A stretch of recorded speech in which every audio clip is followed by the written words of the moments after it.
Assalamualaikum dan salam sejahtera. Anda sedang menyaksikan Niaga AWANI yang bersiaran langsung bagi Sidang Kemuncak KL20 di Pusat Konvensyen Kuala Lumpur.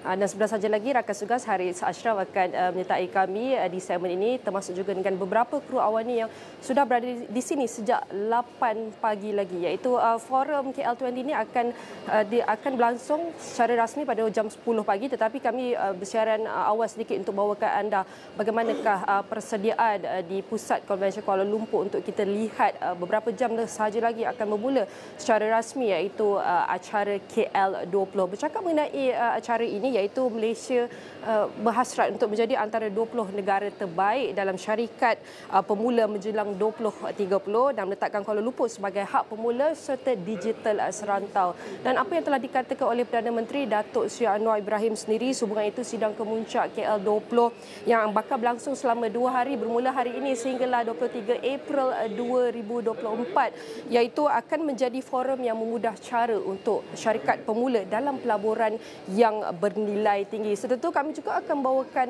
tetamu untuk bersama kami di Pusat Konvensyen Kuala Lumpur untuk kita lihat dan berbincang mengenai ekosistem syarikat pemula digital. Bagaimanakah inisiatif KL20 ini mampu melonjakkan lagi, iaitu ekosistem syarikat pemula dan juga digital, meliputi daripada aspek iaitu bakat, pembiayaan, pengasas, dan ini adalah antara tiga komponen yang terpenting di mana yang Perdana Menteri juga Datuk Seri Anwar Ibrahim dijangka untuk melancarkan surat tindakan KL20 ini yang memberi tumpuan, yang memberi pendekatan bagaimana untuk melonjakkan lagi ekosistem syarikat pemula dan juga teknologi dan digital di rantau ini, meliputi daripada aspek pembiayaan iaitu pengasas dan juga bakat. Dan saya akan mempersilakan untuk tetamu kita akan serta kami untuk membincangkan lagi bagaimanakah acara ini akan memberi impak yang signifikan kepada Malaysia daripada segi iaitu syarikat pemula, pemain industri dan juga pelaburan. Dan saya izinkan saya berbahasa Inggeris untuk kita lihat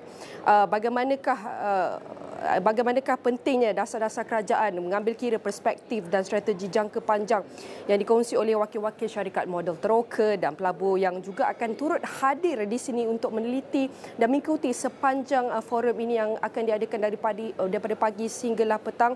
Perdana Menteri juga berkata forum ini juga akan menggalakkan syarikat pemula berkembang keluar negara dengan memanfaatkan rantaian ekosistem global yang kita boleh cakap lebih lengkap dan komprehensif. Anwar juga berkata kerajaan Madani sentiasa komited dalam membentuk ekosistem pemula yang dinamik agar dapat mempromosikan, meletakkan Malaysia sebagai hub utama dalam keusahawanan dan juga inovasi.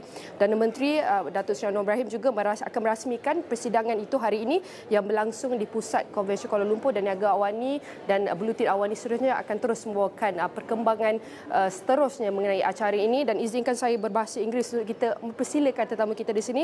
Alright, I'm going to welcome you, Aaron Sarma, the co-founder and general partner Scale Up Malaysia. I want to say thank you very much, Aaron, for joining me this morning. And then we have a few more hours before the event will start officially, and we're going to wait a few attendants from the ministry as well, from the finance, economics, and even Gobinsio, the digital. Aaron, talking about the KL20 summit, this is organised as the first and the biggest event in Malaysia. And considering the KL20 summit goal is to elevate Kuala Lumpur into the top 20 global startup hubs by 2030 in probably another 6 years. And maybe you can share with us what are some of the innovative approach should Malaysian startups adapt to differentiate themselves from the crowded global market. Good morning, thanks for having me. Good morning, thank you. It's great to be here with you at the KL20 event. It's quite an interesting start to the session. We're seeing many people come in as we are meeting people as they walk in. This is a good opportunity for Malaysian founders to kind of find a path into the region, because we feel that a lot of entrepreneurs in Malaysia need to find opportunities to grow their business, not just in Malaysia, but to build a regional company. And part of the challenge around doing that is around finding great opportunities and to build great businesses. So I think the first things Malaysian founders need to focus on is not the rah-rah, raising funds, is not about other things beyond that, but rather it's about finding opportunities to build great businesses. But then after that, they need to be able to sell themselves, pitch themselves, promote themselves to a wider audience, and not to be just focused on the Malaysian market, but to see Southeast Asia as a melting pot of opportunity for them to capitalize on the fact that we in Malaysia can build great businesses that can go regional. And we've seen that already with some really good companies kind of in Malaysia, and we just need to replicate that success with more companies. Right, it's not just about building opportunities for businesses, but also about how can we sell it from across the global. And in what ways can the KL20 Actions Paper Reform facilitate a more inclusive and diverse startup ecosystem in Malaysia, ensuring equitable opportunities for all entrepreneurs? I think with every startup ecosystem, a couple of things are really important. Number one is access to talent, right? Good people who can, first of all, create these ideas, right? You need to have an opportunity for a melting pot of crazy entrepreneurs with crazy ideas who are willing to take the dive into entrepreneurship for the first time. And so we need to create that environment where people feel ready to take that plunge, and that's where the government can come in, providing incentives and opportunities to start new businesses.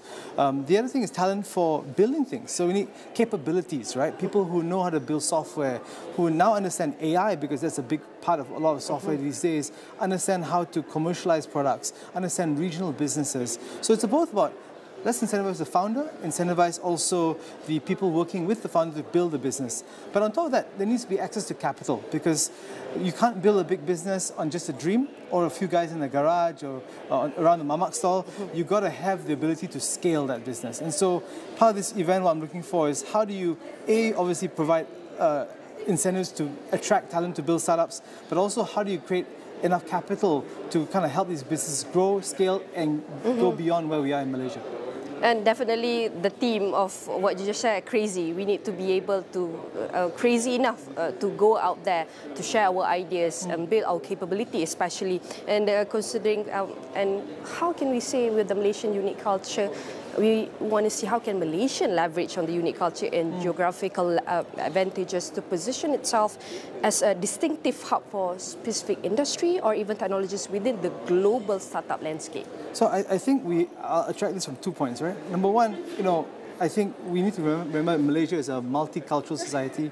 We have many different cultures living here, working here. So not just the Malays, Indians, and Chinese, and the other people who live here, but also the migrant workers who come here, the expats that work here. It's a great place to start a multicultural business, and we're unique in that sense in Southeast Asia because we can do that.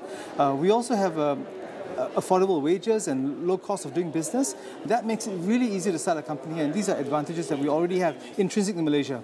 But then we also have some industries that I think we can leverage on, right? For example, agriculture is something I've always been big on, very, very big opportunity there. Halal tech is something that I think we should look into because we are a Muslim majority country. As such, I think there's an opportunity for us to build great products there. And now in clean energy, we're seeing lots and lots of interest in Malaysia for clean energy solutions. Petronas and Self-Truth Gentari, who full disclosure I am working with, has opportunity there to build amazing startups around clean energy as well. So I think we've got some distinct opportunities in Malaysia that we can take advantage of to grow a regional business. I'm always reminded that we're having this event at KL Towers, right? And one of the reasons we have KL Towers is to remind Malaysians that we can do amazing things. True. And for many, many years, these towers have been a reminder of what we can achieve as Malaysians. And I think we need to remember that these towers are not just for us to look at when we come to KLCC, but it's for us to remember that Malaysians can go places. And I think that's important for Malaysia. Use the advantage we have to go regional and take on the world. And from what Referee Ramli, Minister of Economy, also mentioned about the investment, they heavily want to focus on this few sectors that he mentioned, at E&E, the semiconductor, as you mentioned just now, the new energy transition. So definitely this is one of the key components that government are focusing on how to propel the startup ecosystem. And we want to see what role can public-private partnership play in amplifying the impact of the KL20 some initiatives on Malaysia's startup ecosystem, particularly in terms of, we can see, infrastructure development and even the policy reform.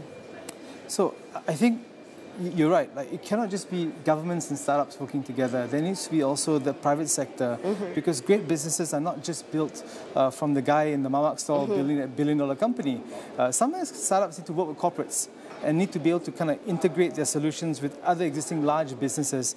And my entrepreneurial story is very much like that. I built a business that we managed to sell to AirAsia because we were in the travel space. And I believe a lot of companies and startups need to look into that opportunity as well. So corporates need to say, these are solutions we're looking for. These are what I think the government can do to get these companies on board and really to kind of create an environment for startups to onboard into corporates. And the government should respond in kind by giving incentives to work with startups, be it through tax deductions or other kinds of benefits for doing so. I met with a government from another country who said, hey, we've got a policy that if you do a POC with one of our big companies in this country, we give the POC for free. We'll give a grant just to do the POC in our country.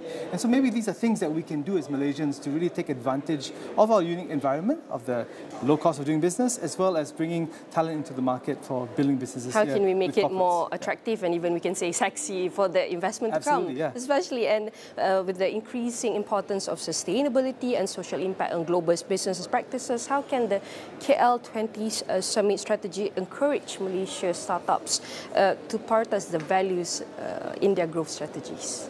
So I hope this summit is a good starting point for startup founders. I'm hoping to meet many founders here today who want to have regional businesses, and I hope this gives them the hope that they can be successful. I think part of the challenge and the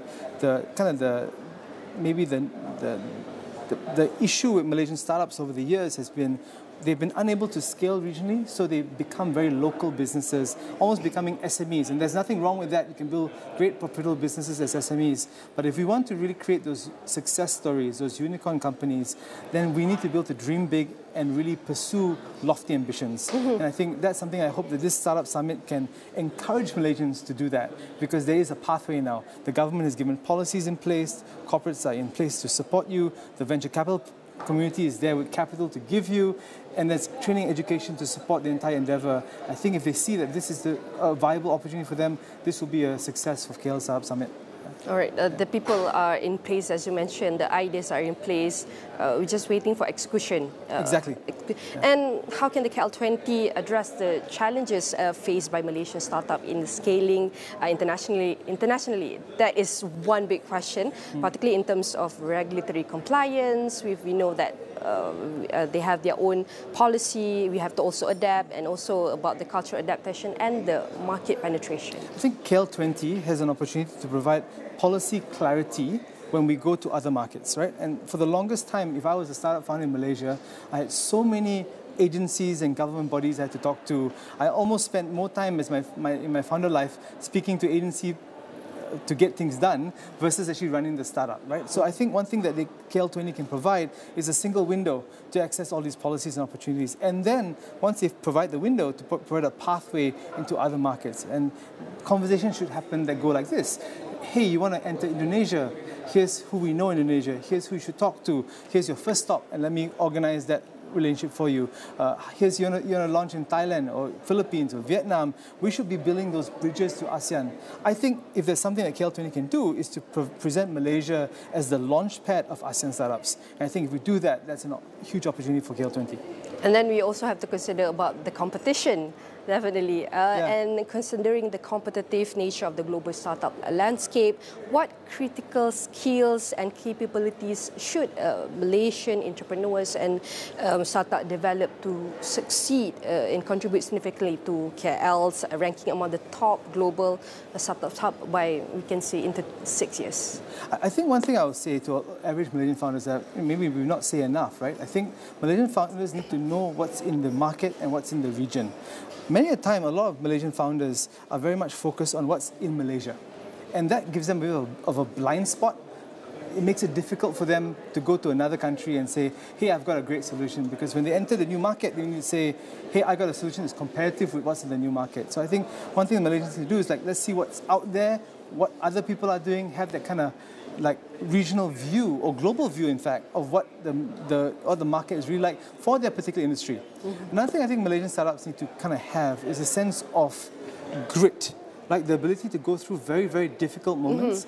Every startup story you've ever read has had life and death experiences. And I know in my journey, I've had many of those, right? And I think everybody will go through these life and death experiences as they build their startups, as they build their opportunity within building their story. So I think it's really important. And I think the other thing that Malaysians need to do more of is to dream big and to dream larger and to believe that they can do more than just what they're doing right now. Sometimes we say, it's okay lah, I'll just build a Malaysian company first and then we'll see what happens. I will see what happens doesn't create large businesses. People with vision create large businesses. And so Malaysian entrepreneurs need to have that vision to go out there and build those large companies. And we hope with this two-day event, Forum of KL20 would bring a clear and more transparent and aggressive picture to the plan and execution for all startups and the whole ecosystem of Malaysia. And again, I want to say thank you very much, Aaron Sarma, the co-founder and general partner, Skill Up Malaysia. Hope to see you again. You will be very busy, and maybe I'm going to release you, and hope to see you inside the forum. Thank you very much. Thank you very much. Okay. Bye-bye. All right. I'll be sharing more updates on KL20, where we are live from Convention Centre Kuala Lumpur with one more guest, and we'll be right back. It is 6 a.m. Same routine, different day. Faiz, 25 years old, drags himself out of bed and gets ready for his 9-to-5 office job. Stuck in traffic, another meeting with zero innovation, just emails and deadlines. This cycle of work, eat, sleep, repeat feels like a prison from the industrial age. But the world has changed. Technology connects us globally. Information is at our fingertips. Shouldn't our work reflect this? Shouldn't it challenge us and ignite our creativity? The digital revolution offers a new world. Flexible hours, working from anywhere, pursuing your passions. Imagine creating a sustainable income online and shaping the future of technology. This is where KL20 comes in. It's more than a conference. It's your launchpad. Connect with industry leaders, access resources and funding, and turn your dreams into reality. KL20 fosters innovation and creates a future where work fuels your passion, not just pays the bills. Look at our neighbors, Singapore and Indonesia. Their booming tech scene is attracting billions. We have the talent, the drive, and the ideas in Malaysia. We are in need of the right ecosystem, and on 22nd and 23rd April 2024, KL20 is kickstarting the startup evolution in Malaysia. Don't be another cog in the machine. Be a pioneer of the digital revolution. KL20, unlock your potential. Be part of the digital future.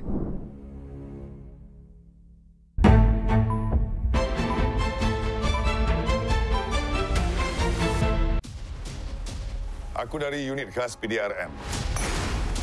Aku adalah polis yang tangkap polis. Nama aku Syarifuddin Hussein. Panggil Syarif pun boleh. Kau nak gimana? Kau tu polis. Kalau kau tak percaya undang-undang, negara kita nak jadi apa? Cukuplah, Nas. Tak sekarang ni kau ada bukti. Kau hari ni pakai uniform. Ada logo dekat dada kau. Ada Allah. Ada Muhammad. Kau tak malu ke? Sedap kau makan rasuah selama ni.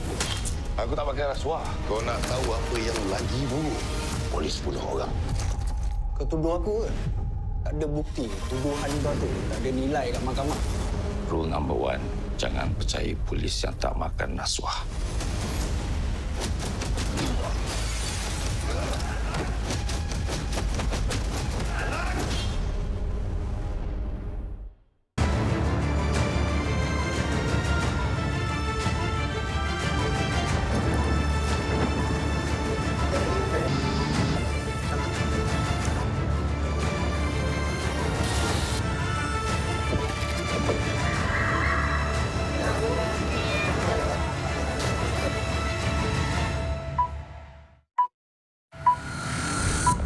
Gempur diawani 7.45. Sarawak disasar menjadi negeri pengeksport padi menjelang tahun 2030. Sekitar 200 penduduk kampung hampalan singgah mata Pulau Bumbum Sempurna menerima bantuan pemeriksaan kesihatan secara percuma. Seterusnya, Kerajaan Sarawak menyasarkan ekspor pertama gas hidrogen pada tahun 2027. Sabah Electricity Sdn Bhd SESB mempertukar lebih RM500,000 untuk melaksanakan projek bantuan mesra rakyat BMR.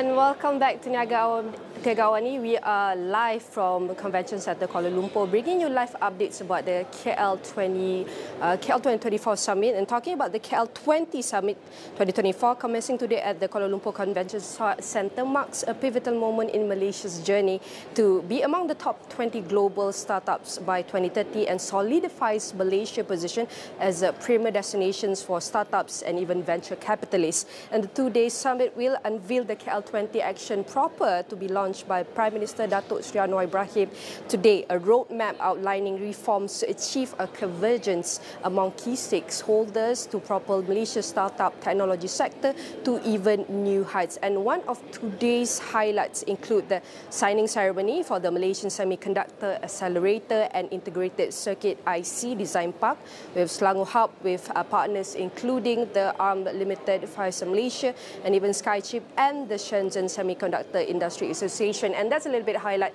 about the first day of KL20 Summit 2024. And I'm with one more guest with me here at Convention Centre Kuala Lumpur. And I'm going to welcome you, Raja Hamzah Abidin, the founder RHL Ventures. I want to say thank you very much, Hamzah, for joining me in the morning. And we have a few more minutes before the launching of KL20 Summit 2024 for its first day and one of the first and biggest launch for an event that focusing on how to propel the startup ecosystem in Malaysia moving forward. And firstly, talking about you as the founder of RHL Ventures, how is RHL Ventures strategically aligning its investment to support the KL20 Summit's vision of elevating Kuala Lumpur into a top global startup by, we can say, in 6 years, 2030? Hey, good morning, everyone. Good morning. Thank you for joining Awani. I think for myself, as the founder of RHL Ventures, we've been running for about 7 years, investing in startups in Malaysia and also across Southeast Asia. And with our key partners, including the likes of Ministry of Finance, Penjana Capital, which is an investor in us, and also with some of the supporting ministries like MITI, like MOSTI, and also Kementerian Economy, we strive to create a better ecosystem by linking the dots, by bringing more investors to the table to understand Malaysia, and also to bring global players, whether it's startups, VCs, and sovereign wealth funds into Malaysia and to crowd in more capital to invest.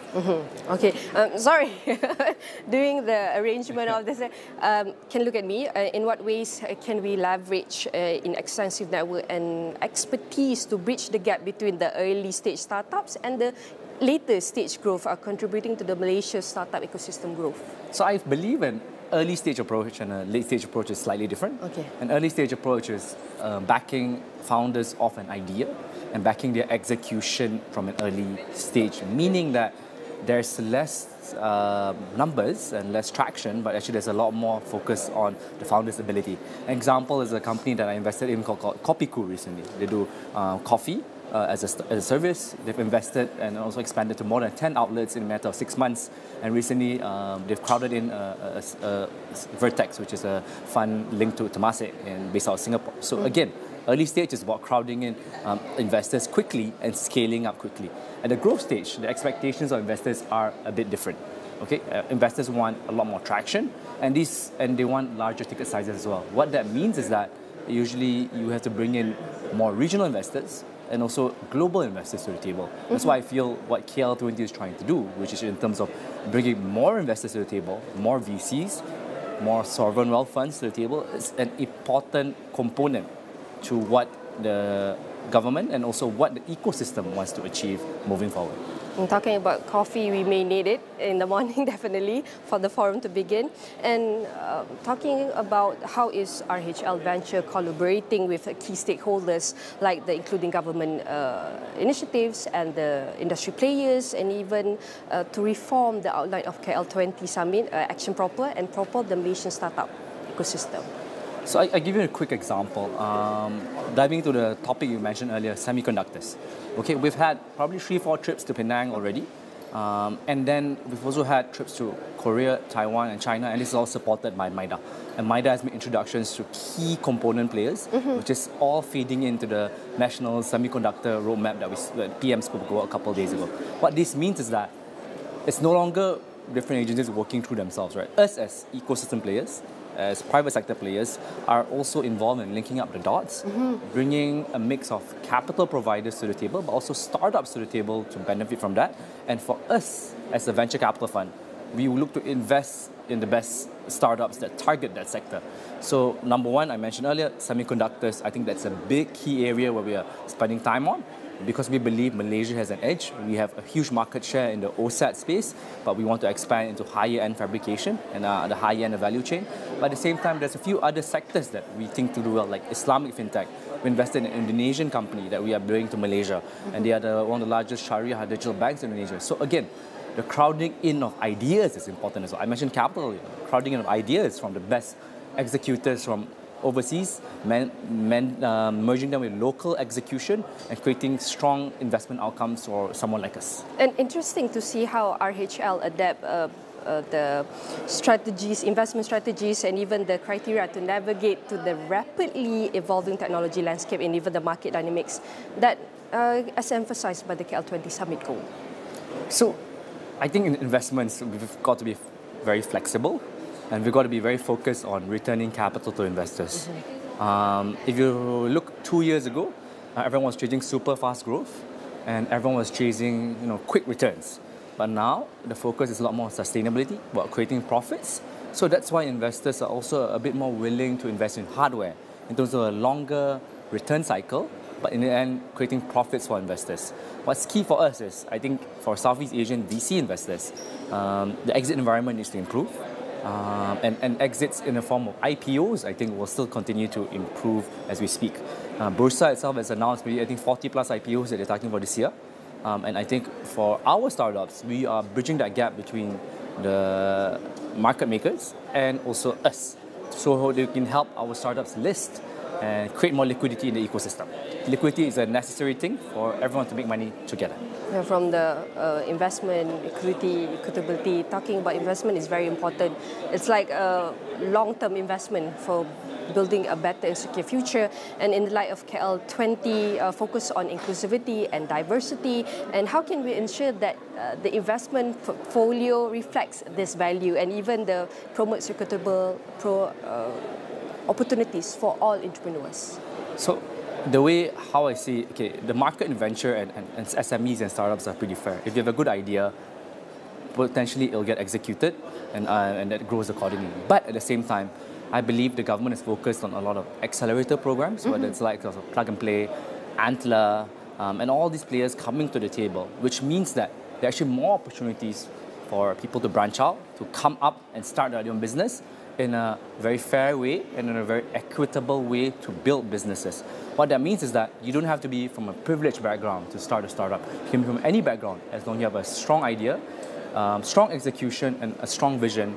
And there are enough capital providers now versus even 2-3 years ago to fund that gap. Back to your point, like what is the ministry trying to achieve? I think that feedback loop is important, right? We used to focus on certain segments of the ecosystem, but it's early stage. Now we do, growth is the gap. But now actually the gap is the whole wheel, right? So it means we got to fix the wheel before it can happen. So if all the players here today contribute in their own way and contribute as per what they're supposed to do, I believe it provides a much stronger breeding ground for the ecosystem moving forward. And we are together, and definitely sometimes we have a different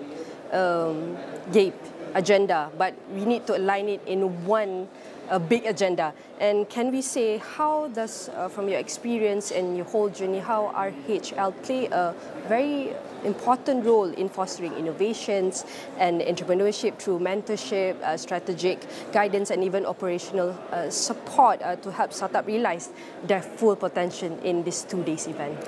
I think number one, in terms of ecosystem development, we believe there's two parts of the ecosystem. One is the SME startups, and one is the VC itself. We provide internship opportunities, so people who want to access VC opportunities are there on the table, and there's always a funnel there. Number two, in terms of helping the startups, we have a value creation team where we help them in terms of corporate introductions, with capital raising, with hiring. So I think it's a whole gamut of activities that we help a startup on, and we help them scale and grow. Obviously, helping them in fundraising is a big part of that, and where we help with them with multiple levels of fundraising so that they can create future opportunities for themselves and to grow to a certain scale. So all in all, I would say the approach is very flexible. Certain startups need different things, but in all, we as venture capitalists, together with government, work very closely to help groom the startups. And for us, we believe that, yes, we want a lot of unicorns, but again, even if they reach $100, $200 million outcomes, it's actually a win-win for everyone. Okay. And we all can work together to achieve that goal. And how can we focus on the development of Malaysia's startup ecosystem more into the infrastructures, as you share about the talent development and market success and regulatory frameworks, and all of this support the ambitious goals set by the KL20 summit? As for from RHL, how? From RHL, in my perspective, I believe the key part now is execution, right? So again, I think there's a lot of buzz of this conference, but the key part is what are the follow-on steps after it? Do we have the investors? Are they really investing here? Can we monitor that? The startups, how are we monitoring their traction? How do we help them grow? Again, money is, if it's just Malaysian money, it's not enough to grow the ecosystem. We need to crowd in regional money, global money, and global talent to help us grow. And Malaysia, as a country that's dependent on trade, will have to depend on both our smarts and also leveraging the right partners to grow. So again, I believe that we cannot be alone in this.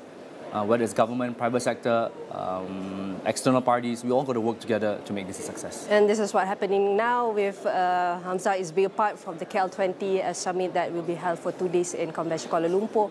Maybe you can share with us, lastly, what is your future plans, collaborations, and even what do you hope for of being a part of the ecosystem from the infrastructure, from the industry player, and from the investment? What is your hope moving forward? I think my hope moving forward is we execute on the stuff we speak about, meaning that there's a lot of announcements that are going to happen in the next few days. But I believe with the help of my friends in all the different ministries, we can push this forward. If you see about the name of attendees, the list of attendees, Malaysia is a hub. But again, how do we actually produce results? And how do we actually promote growth for the man on the street and provide more employment opportunities? Simple as that. If everyone benefits, the ecosystem will grow. If it's just a group of people benefit, it won't grow by itself. So again, the focus is execute, execute, execute, and grow the ecosystem. That is the aspiration, ambition. I would say thank you very much to Raja Hamza Abidin, the founder of RHL Ventures. Definitely it will be good to speak to you again soon. I'll see you in a bit. Thank you, Nina. Thank Appreciate you. it. All right, that is all for the share at Convention Centre Kuala Lumpur, within a few of the speakers talking about how is the focus on focusing on the startup ecosystem. How can we propel the startup ecosystem within the Malaysia, from the infrastructure, from the talent pool development, and even talking about the investment. And next, stay with us. You will be with our colleagues Harits, Asyraf, Niaga AWANI. We'll be right back. Southeast Asia is a tech hotspot. Investors are scouring the region, but two countries stand out: Singapore and Malaysia. Both boast strong infrastructure, skilled workforces, and government support for startups. So, which one offers the better investment opportunity? Singapore, the established player, is known for its streamlined business environment. Think political stability, world-class infrastructure, and a proven track record of successful startups. For investors seeking a safe bet, Singapore is very attractive. Plus, its location makes it a great launchpad for regional expansion. However, the high cost of living translates to high operational costs for startups. This can make it challenging for early-stage ventures to gain traction. Additionally, Singapore's highly skilled talent pool is competitive and expensive to access. Enter Malaysia. It boasts a young and energetic population hungry to innovate. The cost of living is significantly lower than Singapore, giving startups a runway to test and iterate their ideas. This April, the government is offering attractive incentives for startups. Now, events like KL20 are bridging the gap. This summit brings together global investors, leading tech minds from the region, and Malaysia's brightest young entrepreneurs. It fosters collaboration and knowledge sharing, creating solutions for the challenges faced by the Malaysian startup ecosystem. Malaysia offers a unique blend of affordability, talent, and untapped potential. With the right backing and infrastructure development, this nation has the potential to become a major player in the global tech scene. The infrastructure is catching up, and the government is actively addressing challenges like bureaucracy, global expertise and funding. So for investors seeking the next big opportunity, keep your eye on Malaysia. The future of tech innovation might just be brewing here. KL20 is a platform to be part of it.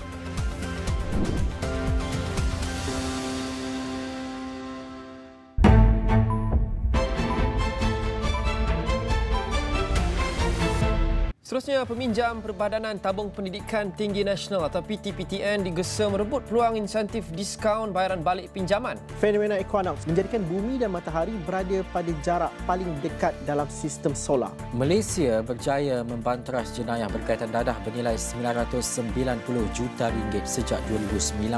Jangan meletakkan harapan tinggi berhubung soal mencari jawapan pesawat Malaysia Airlines MH370 yang hilang 10 tahun lepas. Kita kali ini kena scam habis betul. Musim baharu yang lebih mencabar. Annyeonghaseyo. Good news? Please lah. Individu ke? Individu. This is individual class. Dah kena tempat sejuk.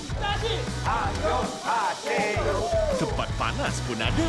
Ya, padang pasir. Yang tak.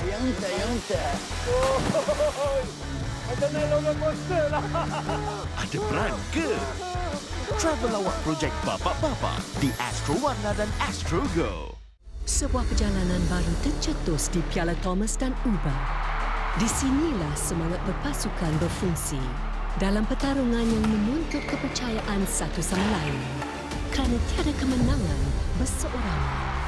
Ia memerlukan kita semua. Dan satu juara, kita bakal bangkit bersama. BWF Thomas dan Uber Cup Finals 2024 secara langsung di Astro Arena, Astro Supersport dan Astro Go. Asia tumpuan utama dunia. Dengan ekonomi yang semakin rancak, pembangunan lestari dan tenaga boleh diperbaharui, apakah pula impak kecerdasan buatan AI dalam perkembangan teknologi dan masa depan pekerjaan? Kami mendalami setiap berita dan cerita. Saksikan diskusi, dialog dan laporan khas di Agenda Awani Asia bersama koresponden khas kami setiap Sabtu 9 malam di semua platform Astro Awani.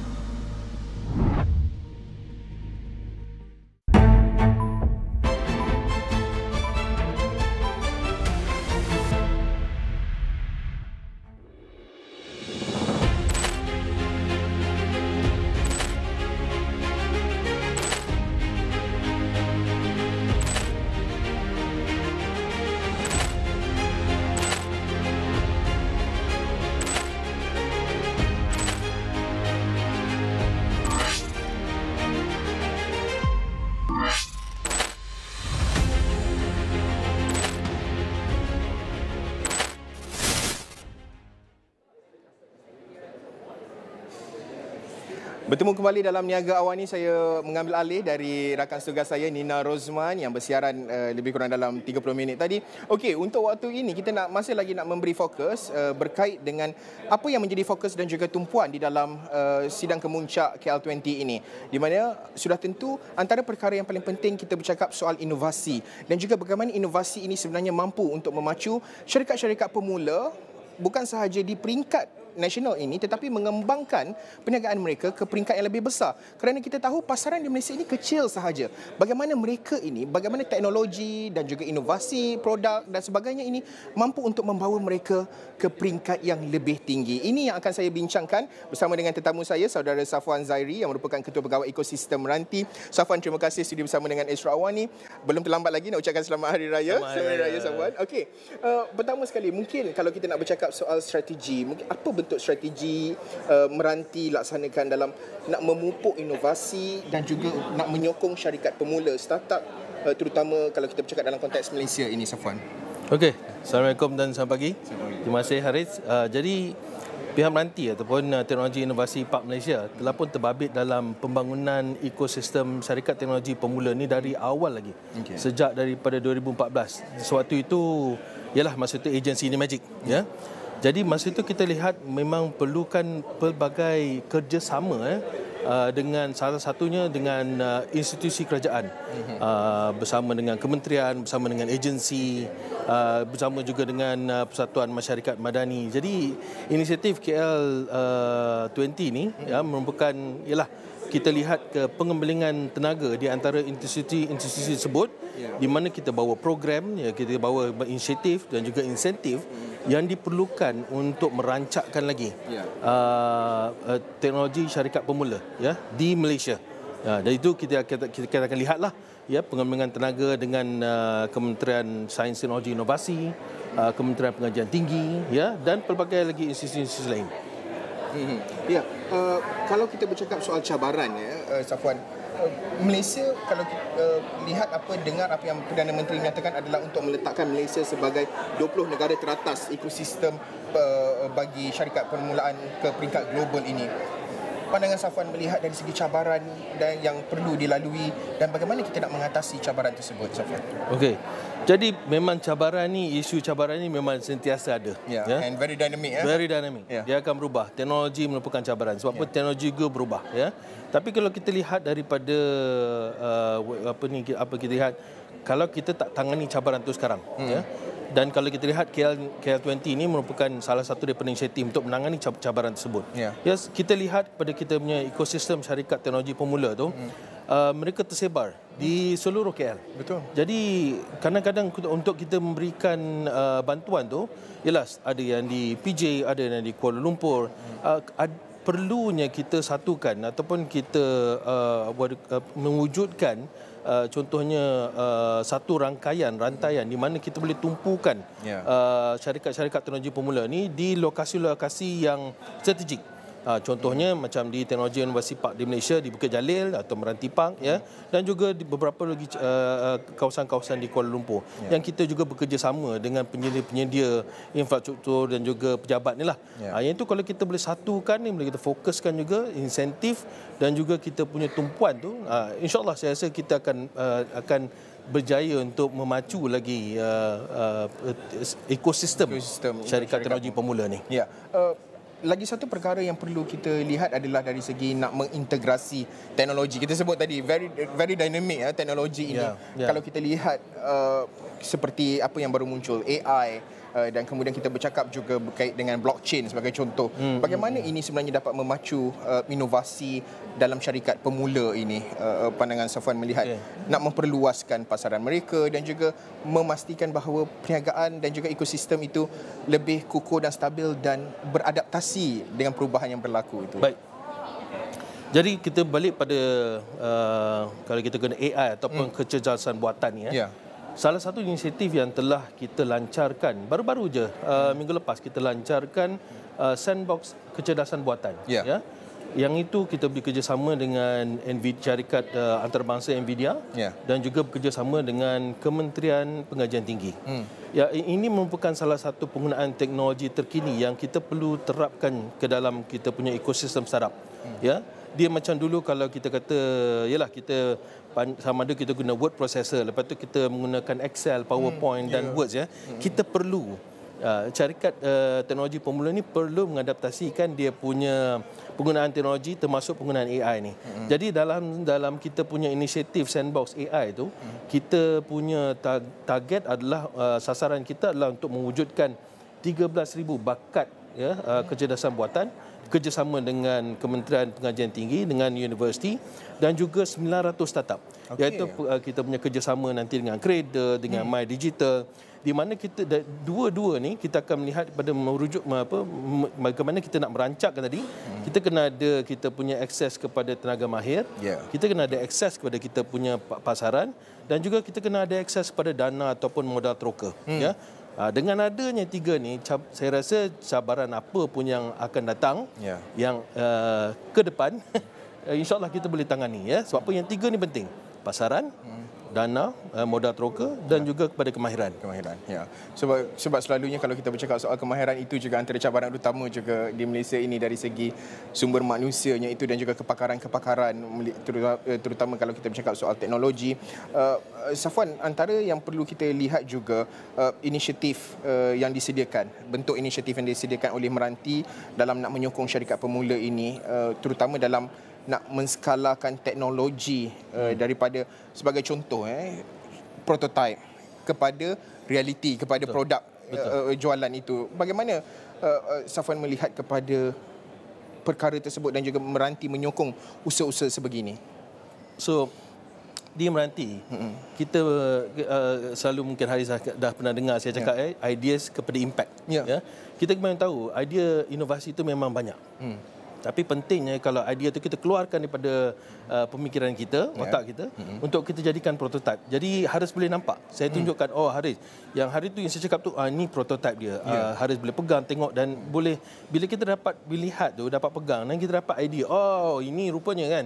Daripada situ pihak kami juga terlibat dalam pengkomersialan. Jadi kalau kita dari segi pembuatan, prototyping hingga ke pengkomersialan, yang itu kami itulah yang mandat yang diberikan kepada kami, iaitu untuk memacu pengkomersialan produk dan juga solusi inovatif dan juga orang panggil terkini lah, ya. Jadi itulah antara yang kita laksanakan. Kita punya program tu memang kita dah memang khusus. Kita target kepada entrepreneur, syarikat teknologi pemula, researcher, para penyelidik di universiti, di mana mereka boleh mengeluarkan idea dari itu, membuat prototype, yang kita bagi dia pitching, contohnya keupayaan atau pitching dan kepada VC, supaya potential buyer, potential buyer, maknanya mereka boleh memasarkan yang hasil daripada teknologi dan punya inovasi itu. Yang itu kami bantu, banyak program, Gap Global Accelerator Program, our Innovation Bootcamp, kita punya platform pemadan match, kita punya penghasilan tenaga mahir, registered technology transfer practitioner, berbagai yang kami laksanakan. Semuanya adalah khusus untuk kita membantu syarikat teknologi pemula ni untuk maju ke depan. Supaya mereka ini tidak rasa terpinggir dan juga seolah-olah kerana sebelum ini orang melihat bahawa ekosistem di Malaysia itu tidak lengkap. Sekaligus mereka terpaksa pergi ke negara jiran sebagai contoh untuk meluaskan, terutamanya dalam nak mencari dana dan juga pelbagai lagi sebenarnya. Mungkin Safwan ada pandangan bercakap soal ekosistem itu, nak memperbetulkan persepsi bahawa ekosistem di Malaysia dalam nak menyokong syarikat pemula, terutama melibatkan teknologi terutamanya ini tidak cukup kukuh sebenarnya, pandangan Safwan. Okey, itu soalan yang penting tu. Siapa kita lihat kita punya fokus ni bukan saja di Lembah Kelang. Ya, betul. Fokus kami adalah daripada Perlis hingga ke Sabah. Bila kita tengok kepada pemacuan pengkomersialan teknologi dan inovasi ni perlu dilaksanakan di luar bandar, di dalam bandar, Dan memang kalau topiknya ialah kenapa syarikat teknologi pemula kita ke luar negara, itu lumrah. Sebab apa, Malaysia pasarannya kita punya penduduk 34 juta contohnya. Tapi kalau kita tengok ASEAN, jumlah penduduknya hampir 700 juta. Ya, betul. Kalau kita tengok pada Gulf GCC pula 50, Kalau kita tengok, kita kena lihat pada bukan saja pada Malaysia, pada rantau dan juga global. Jadi memang kalau kita lihat contoh-contoh syarikat yang telah pun contohnya daripada mulanya di Malaysia dan dah ke Singapura, seperti Grab, kita lihat juga syarikat-syarikat teknologi lain, contohnya di lori, mulanya di Kuala Lumpur, lepasnya dah diadakan di the office-nya di Indonesia. Itu memang lumrah. Tapi yang sekarang ni yang kita cuba nak perbetulkan ni is pengemelingan tenaga di antara semua institusi tadi tu. Jadi daripada segi penyediaan infrastruktur, daripada tapak pengujian, dari segi penyediaan dana, modal troka, nasihat pakar, semua tu yang kita cuba melalui inisiatif KL20 dan juga KL Innovation Belt ni, yang mana kita cuba tumpukan supaya ianya lebih bersasar lah. Itu antara salah satu daripada tujuan kita adakan event seperti inilah. Safwan, banyak sebenarnya yang saya nak bincangkan dengan Safwan. InsyaAllah dalam masa-masa akan datang kita akan terus bersiaran dan melihat what's next, terutamanya dari segi impak dan juga jangkaan apa yang dinyatakan oleh Perdana Menteri Karang dalam perasmian Karang. Selepas ini satu lagi tetamu akan saya bawakan sebelum kita ke Dewan Plenary untuk mengikuti majlis perasmian. Saya nak bawakan sedikit highlight berkenaan dengan apa yang akan berlangsung di dalam KL20 ini. Southeast Asia is a tech hotspot. Investors are scouring the region, but two countries stand out: Singapore and Malaysia. Both boast strong infrastructure, skilled workforces, and government support for startups. So, which one offers the better investment opportunity? Singapore, the established player, is known for its streamlined business environment. Think political stability, world-class infrastructure, and a proven track record of successful startups. For investors seeking a safe bet, Singapore is very attractive. Plus, its location makes it a great launchpad for regional expansion. However, the high cost of living translates to high operational costs for startups. This can make it challenging for early-stage ventures to gain traction. Additionally, Singapore's highly skilled talent pool is competitive and expensive to access. Enter Malaysia. It boasts a young and energetic population hungry to innovate. The cost of living is significantly lower than Singapore, giving startups a runway to test and iterate their ideas. This April, the government is offering attractive incentives for startups. Now, events like KL20 are bridging the gap. This summit brings together global investors, leading tech minds from the region, and Malaysia's brightest young entrepreneurs. It fosters collaboration and knowledge sharing, creating solutions for the challenges faced by the Malaysian startup ecosystem. Malaysia offers a unique blend of affordability, talent, and untapped potential. With the right backing and infrastructure development, this nation has the potential to become a major player in the global tech scene. The infrastructure is catching up, and the government is actively addressing challenges like bureaucracy, global expertise, and funding. So for investors seeking the next big opportunity, keep your eye on Malaysia. The future of tech innovation might just be brewing here. KL20 is a platform to be part of it.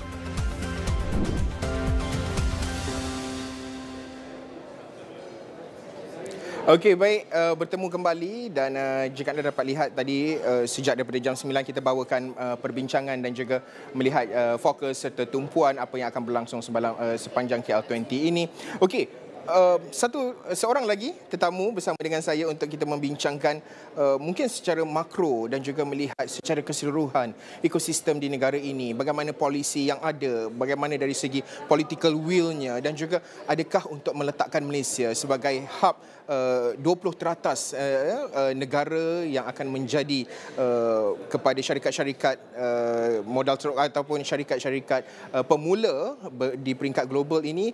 Saudara Amir Farid Rahim bersama dengan saya, pengarah strategi KRA Group. Amir, terima kasih sudi bersama dengan Astro Awani. Pertama sekali, kalau kita bercakap soal ekosistem dan juga nak menjadikan Malaysia ini sebagai gerbang lah, boleh saya katakan gerbang di peringkat global, sekurang-kurangnya setidak-tidaknya di peringkat ASEAN yang cukup penting pada ketika ini. Market kita kecil saja kalau kita bandingkan dengan Indonesia, kalau kita bandingkan Vietnam sebagai contoh yang sedang pesat pada ketika ini. Bagaimana Amir melihat bahawa Malaysia mampu untuk menjadi platform dan juga gerbang utama kepada syarikat-syarikat pemula, terutama yang berteraskan teknologi untuk bertapak di negara ini, Amir? Terima kasih, Asyraf. Pertama sekali, saya melihat bahawa saiz satu market itu penting, tapi tidak bermakna bahawa kalau Malaysia itu, kita ni bersaiz sederhana, 33 juta penduduknya, lebih besar daripada Singapura misalnya. Jadi kalau kita lihat Singapura, di mana syarikat-syarikat modal teroka banyak melabur di pasaran tersebut, walaupun saiznya kecil, tetapi ia dijadikan sebagai test bed untuk Southeast Asia, untuk Asia Tenggara ini. Jadi saya melihat bahawa Malaysia berupaya dan berpotensi untuk memainkan peranan sebagai test bed untuk rantau Asia Tenggara, untuk syarikat-syarikat modal teroka, untuk melabur di dalam startup syarikat-syarikat pemula kita di sini, ya. Tapi dari segi ekosistemnya perlu ada ekosistem yang mempunyai pertama hala tuju yang jelas oleh kerajaan. Jadi di sini perlu didefinisikan dan perlu dijelaskan peranan kerajaan itu di dalam memastikan bahawa ekosistem yang stabil dan ekosistem yang mampu menjana pelaburan yang berimpak tinggi mampu dikekalkan. Jadi kalau kita lihat pada model startup di negara-negara di Asia Tenggara, kalau kita melihat di Singapura. Misalnya kerajaan memainkan peranan yang begitu besar. Jadi kerajaan is involved, government is involved in every aspect of initiating startup from ideation to funding dan commercialization dan membawanya ke luar negara juga misalnya. Tetapi kalau kita lihat di Indonesia pula, kerajaan took a step back. Jadi mungkin kerana pasarannya besar, jadi unicorn yang lahir yang bersaiz 1 bilion, valuationnya lebih dari $1 bilion ini, mereka terhasil tanpa bantuan kerajaan secara menyeluruh, kekuatan pasaran itu kerana ada kekuatan pasaran. Jadi kita berada di tengah-tengah. Kita berada ialah ekonomi bersaiz sederhana dengan infrastruktur yang baik, ekosistem pelaburan yang baik. Jadi saya rasa kita harus melihat pembuat dasar kita harus melihat kepada model di tengah-tengah, iaitu model yang boleh menyeimbangi dan menyeimbangi Singapura dan juga Indonesia dan Vietnam misalnya. Jadi pokoknya di sini ialah apabila kita menarik pelaburan untuk syarikat modal penjana, kerajaan harus memastikan bahawa tidak ada regulation tetapi tidak over regulate. Kerana kita harus membenarkan perusahaan-perusahaan startup ini untuk bangkit secara organik. Okey. Bercakap soal nak bangkit secara organik, kalau kita lihat kopi kenangan Indonesia itu kekuatan di peringkat ataupun kita sebut berkenaan dengan kekuatan pasaran itu yang meletakkannya sebagai sebuah unicorn, pada masa sama kalau kita lihat cawangannya di Malaysia juga terlalu banyak.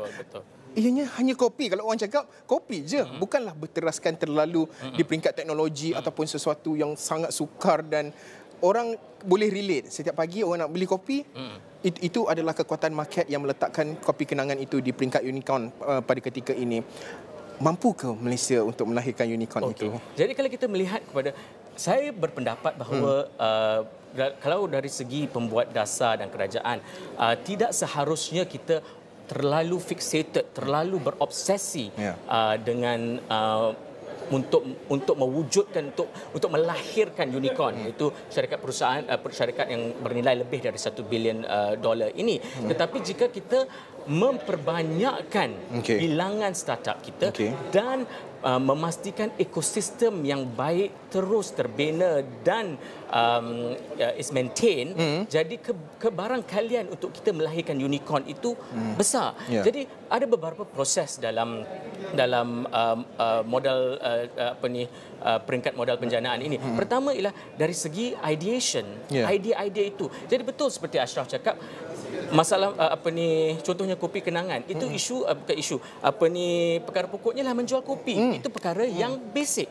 Tetapi dari idea diaplikasikan teknologi dan kemudian at the end dari apabila masuk ke fasa pendanaan dan commercialization dan scaling up, itu brandingnya juga diperkuatkan. Jadi semua peringkat tahapan itu perlu dirangka strateginya dengan betul. Jadi ideanya boleh simple, tetapi dari segi pelaksanaannya dan pemikirannya harus berskala besar. Kerana kita katakan di sini Asia Tenggara menjadi Malaysia harus menjadi test bed, iaitu medan uji untuk idea-idea ini dikomersialisasikan pada skala yang besar. Kerana untuk at the end of the day, untuk syarikat peneroka modal ialah untuk mendapatkan profit, mendapatkan pulangan daripada pelaburan mereka ini. Jadi melabur idea itu banyak. Pelaburan yang diberikan kepada idea ini harus dimonitor di setiap tahap supaya dapat membawa pulangan yang tinggi kepada investor, memberi cukai kepada kerajaan, memberi manfaat dan impak juga kepada ekonomi tempatan. Itu yang penting, Asyraf. pada ketika ini di Dewan Plenary baru sahaja bermula. Sebentar sahaja lagi kita akan menyaksikan ucapan daripada YB Gobin, YB Rafizi Ramli dan juga Perdana Menteri sendiri dalam perasmian. Mungkin jangkaan dan juga ekspektasi melalui KL20 Summit ini. Apa jangkaan dan juga ekspektasi Amir terhadap? Jangkaan saya pertama ialah untuk kerana ini adalah medan di mana platform di mana kerajaan, pemain sektor swasta, pemegang taruh yang luas bertemu dan berbincang, bertukar pendapat tentang idea.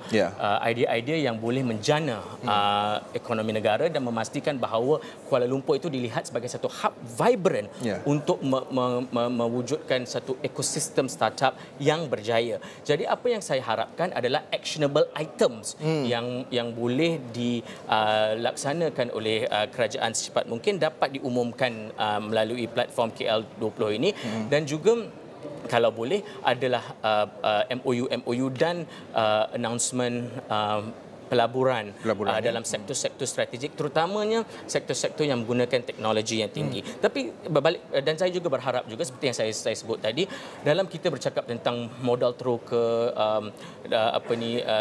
seed capital dan sebagainya, perlu memastikan bahawa ada pulangan kepada ekosistem tempatan. Jangan kalau ialah modal teroka ini kalau orang luar datang datang ke Malaysia diberikan red carpet dan sebagainya, tapi jangan pula diketepikan pemain tirikan pemain yang sudah ada di kalangan modal teroka tempatan misalnya, dan saya sering terangkan ekosistem ini penting kerana kalau kita lihat dalam industri-industri yang besar yang Malaysia kuat, contohnya pembuatan manufacturing, E&E sektor, oil and gas, oleochemicals dan sebagainya. Ini sektor-sektor ini tidak harus diketepikan juga di dalam kita berbincang tentang ekonomi digital sebagainya. Harus dicari padanan untuk memastikan bahawa sektor-sektor yang kita sudah mempunyai comparative advantage ini kekal kuat melalui pendanaan modal daripada modal teroka juga untuk membawa supply chain yang sedia ada, terutama supply chain tempatan yang terdiri dari kalangan, kalau kita bercakap tentang perusahaan startup ini sudah most likely it's SME Jadi harus memastikan perusahaan-perusahaan yang SME ini PKS dapat terus berkembang dan mendapat manfaat daripada limpahan pelaburan yang boleh dibawa melalui KL20. Okey, bercakap soal pelaburan, di mana Malaysia di mata pelabur-pelabur, terutama kalau kita cakap melabur dalam bidang teknologi dan juga di mana kita terutama dalam kalangan kelompok negara ASEAN, kerana among the ASEAN juga kita bersaing agak sengit kalau kita nak meletakkan Malaysia di 20 di peringkat global ini. Asyraf, tepat sekali kerana kalau kita melihat dari rantau ASEAN, Indonesia, Vietnam, Singapura begitu agresif, di manakah kita? Jadi kita ini sebenarnya di tengah-tengah. Dan kita tak boleh berada sahaja di tengah-tengah, kita harus pastikan kita berada di top 5, top 3 at least di ASEAN. Perlu ada set target yang begitu, kerana dari segi pasaran kita tidak begitu kecil. Kita bukannya seperti lebih berbanding Singapura misalnya, kita 33 juta seperti saya katakan tadi. GDP per capita kita tinggi, saiz kelas menengah kita sizable. Okey. Jadi pertumbuhan ekonomi kita agak konsisten, 4 hingga 5% dalam beberapa tahun kebelakangan ini. Jadi kita harus memastikan bahawa apa kita punya key selling point, kita punya USP ialah kita mempunyai infrastruktur yang bagus. Okey, infrastruktur physical, infrastruktur digital. Okey, 5G dan sebagainya itu semua sudah tersedia. Dari segi utilities, electricity and all that very consistent. Jadi ini harus dipastikan dipackagekan dalam sesi-sesi untuk menarik pelabur. Kedua ialah memastikan bahawa talent pipeline itu harus terus terbina dan padankan dengan tuntutan sektor-sektor terkini, terutamanya dari segi teknologi. Dan juga berbalik dan teknologi ini juga kita harus mendepani zaman dan memastikan bahawa kita menguasai AI, artificial intelligence, kerana that is the next, it is the current phase which is going big. Jadi dengan contohnya kita strategi pelaburan negara yang menggalakkan melalui MITI misalnya data center untuk dibuka di Johor dan di Lembah Kelang misalnya. Ini harus diperbanyakkan kerana kita harus bersedia untuk menjadi data center hub untuk Asia Tenggara kerana demand untuk data storage dan perkara-perkara sebegini akan terus meningkat dengan penggunaan aplikasi-aplikasi AI ini. Jadi kita Malaysia jangan ketinggalan. Dan kalau kita teliti juga dalam majlis hari ini difahamkan ada satu memorandum dari segi nak memacu semikonduktor Malaysia, hub Selangor dengan rakan kongsinya ARM Limited, Vision Malaysia, Skychip dan juga Persatuan Industri Semikonduktor Shenzhen. Semikonduktor di sebalik perang Amerika Syarikat, perang dagang Amerika Syarikat dan China, Malaysia ini menerima manfaat besar dari segi pertumbuhan semikonduktor itu. Bagaimana ini juga, sebab ini juga berkait rapat dengan pembangunan teknologi dan juga Malaysia sebagai hub pembangunan semikonduktor. Betul. Jadi semikonduktor ini ialah kita sudah mempunyai legasi pembangunan semikonduktor sudah lebih 50 tahun. Jika kita lihat di Pulau Pinang misalnya, nama-nama besar seperti Intel sudah berada di Pulau Pinang 50 tahun. Kita mempunyai head start compared to negara-negara lain di rantau Asia Tenggara ini. Jadi alhamdulillah dengan situasi geopolitik perang dagang antara Amerika Syarikat dan China ini telah memanfaatkan Malaysia secara langsung dan secara tidak langsung. Apa yang kita sememangnya mempunyai kekuatan telah berjaya ditonjolkan. Jadi sekarang ini strategi harus jelas. Kita lihat MITI dan mengumumkan beberapa hari sebelum ini Tengku Zafrul berkata bahawa akan dirangka plan strategik untuk industri semikonduktor yang akan melengkapkan New Industrial Master Plan 2030 misalnya. Jadi ini menunjukkan keseriusan pihak kerajaan dalam memastikan semikonduktor tetap kompetitif. Kerana bila kita bercakap tentang landscape semikonduktor, 90% daripada semikonduktor di Malaysia ini berada di back end. Jadi kita harus memastikan bahawa akan terus ditambah nilaikan supaya kita menggarap lebih banyak potensi di middle dan front end untuk industri semikonduktor ini. Jadi saya rasa semikonduktor adalah industri yang strategik kerana sekarang ini kalau tahun lepas mungkin sedikit suram, tetapi sekarang ini kita sedang berada di dalam global technology upcycle. Jadi syarikat teknologi permintaan tinggi untuk chip. Lihatlah semikonduktor ini di dalam apa saja peralatan kita hari ini ada chip, ada semikonduktor. Jadi ada permintaan di situ. Jadi Malaysia harus bijak dalam memastikan kita terus bergerak ke dalam rantaian yang lebih tinggi yang menambahkan value add kerana dengan tambahan nilai ini jika kita dapat bawa masuk pelaburan yang mempunyai tambahan nilai yang tinggi, kita dapat membayar gaji yang lebih tinggi untuk rakyat Malaysia. Kita dapat memastikan quality of life untuk Malaysian, not just professionals tapi juga supporting SME semua dapat manfaat daripada limpahan pelaburan semikonduktor ini. Okey, difahamkan pada ketika ini Amir, pada bila-bila masa sahaja YB Gobin akan memulakan ucapan pembukaan. Terima kasih saudara Amir Farid Rahim, pengarah strategi KRA Group atas perkongsian pandangan. InsyaAllah masa akan datang kita akan terus bersiaran. Okey, baik, untuk kita mengikuti majlis pelancaran pada sebelah pagi ini, kita mungkin boleh terus sahaja ke Dewan Plenary di KL Convac ini untuk mengikuti majlis perasmiannya.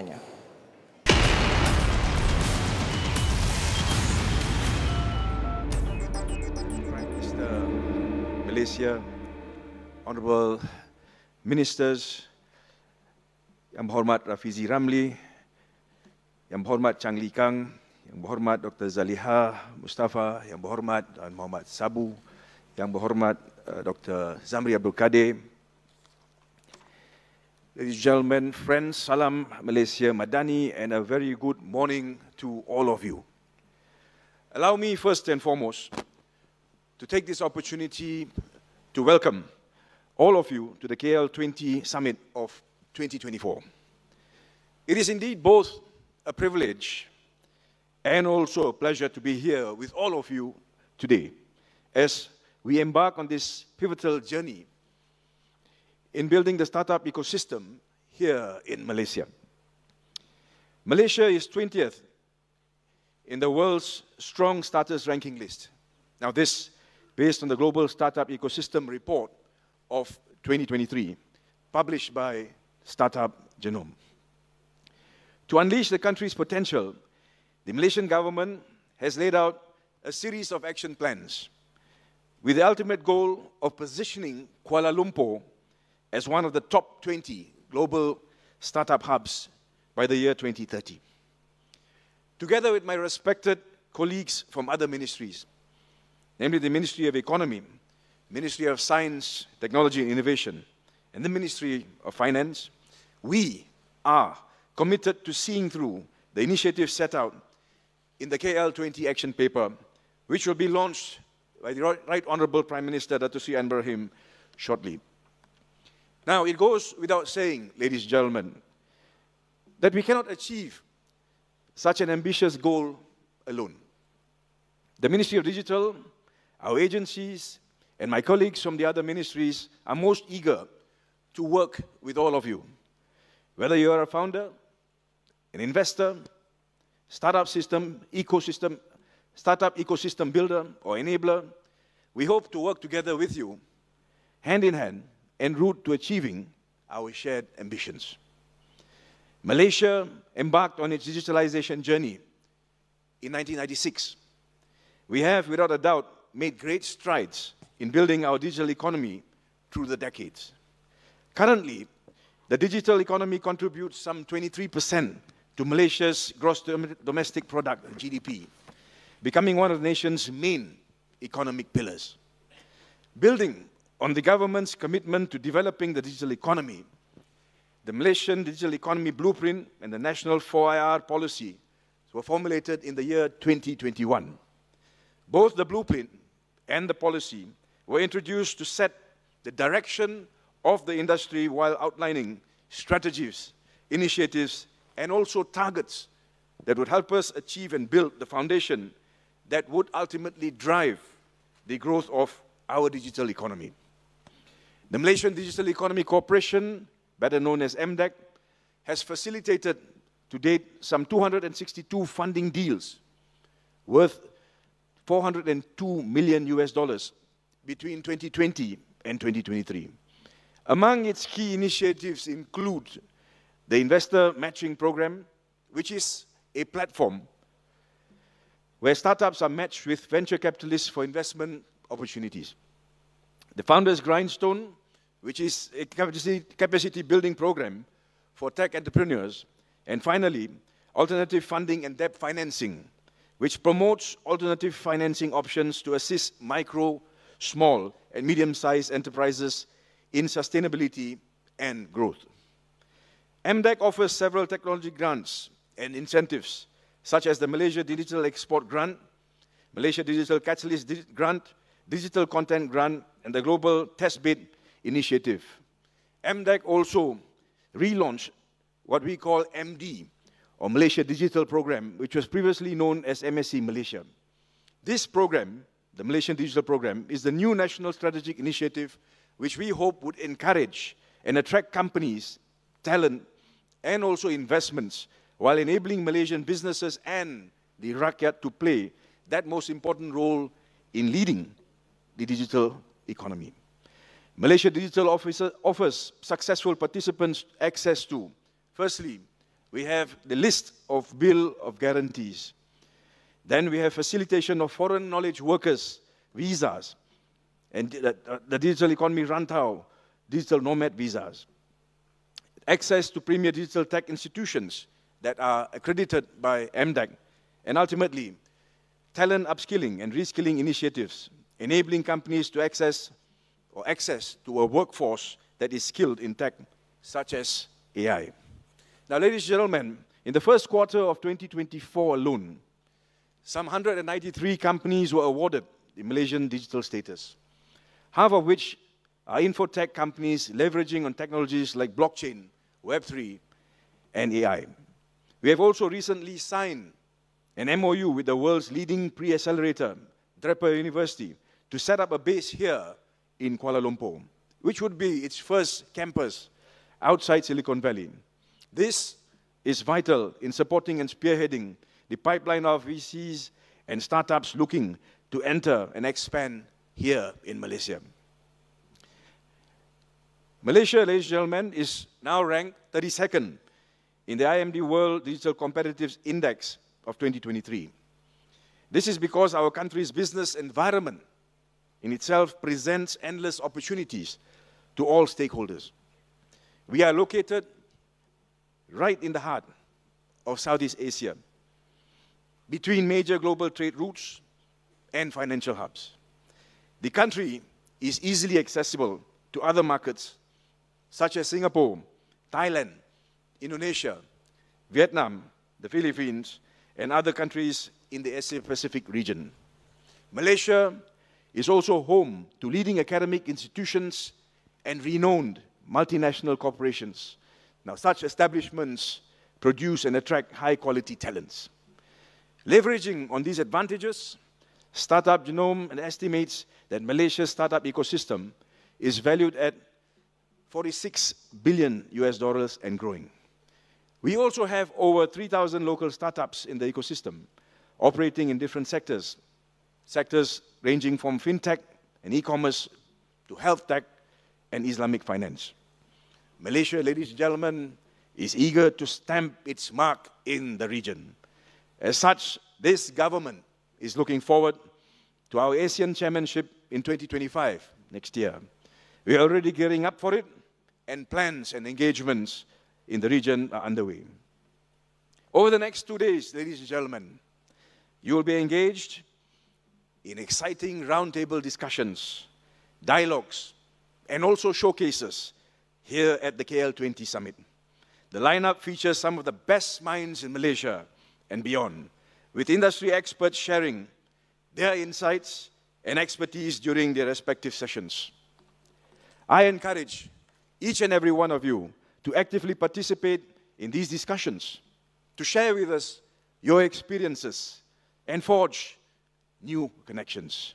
The diversity of perspectives that we gather in this summit is our greatest asset as we chart the course for Malaysia's digital future. I would like to take this opportunity to thank our Prime Minister, colleagues, and esteemed speakers, experts, and participants, and all of you this morning for being present to make this summit a success. These conversations will start the ball rolling, and I hope it would ultimately create bigger and better collaborations. After all, as the theme suggests, it starts here in Kuala Lumpur. Thank you very much, ladies and gentlemen, and have a pleasant summit ahead. Thank you, YB Gobind Singh Dio, for your inspiring words and setting a powerful tone for our summit here this morning. Coming up next, we are honored to have Yang Berhormat Rafizi Ramli, the Minister of Economy, who will share the key highlights of KL20 and the vision to make Malaysia the startup hub of the region. Please join me to welcome Yang Berhormat Rafizi Ramli to deliver his opening address.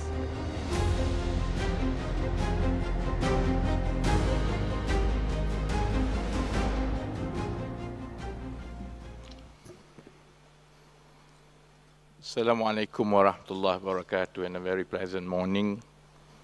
Yang Amat Berhormat Datuk Seri Anwar Ibrahim, Prime Minister of Malaysia.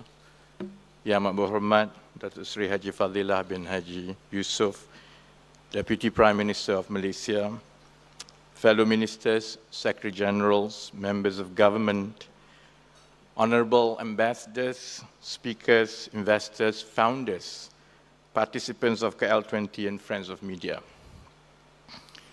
A time like this does not come often in the history of Malaysia. Global dry power has built up to an unprecedented level as investors look for profitable and safe places to invest.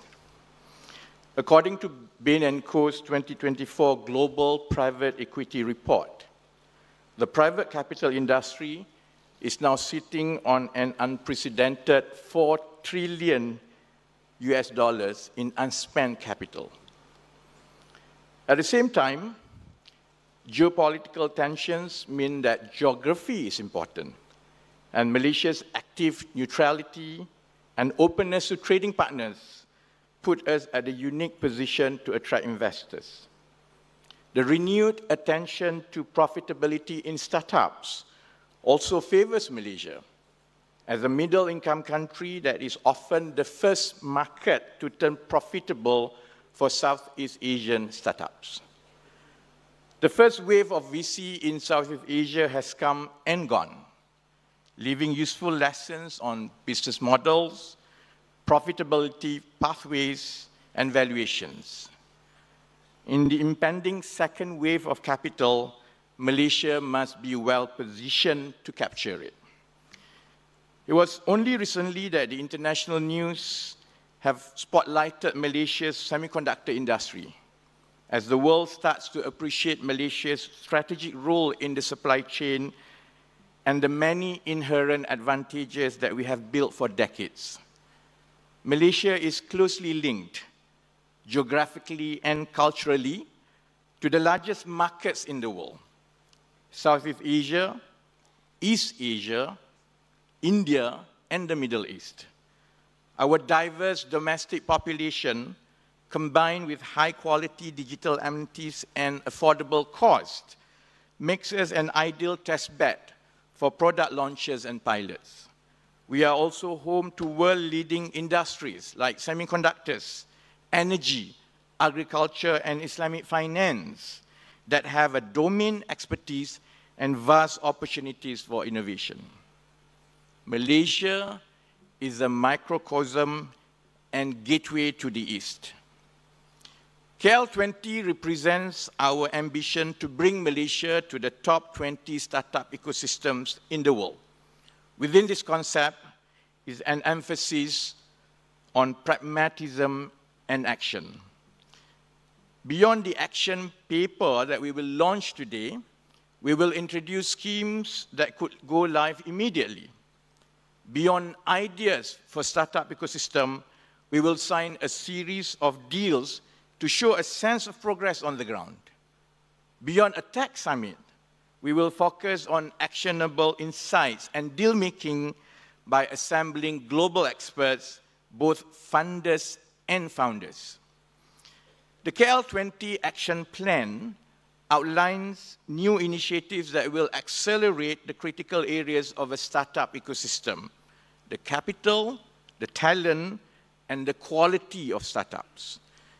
The ambition is for Malaysia to be the choice destinations for early stage and growth capital, to be the center for world-class entrepreneurs and skilled talent, and to be the home for world-leading startups looking to stretch, grow, and scale.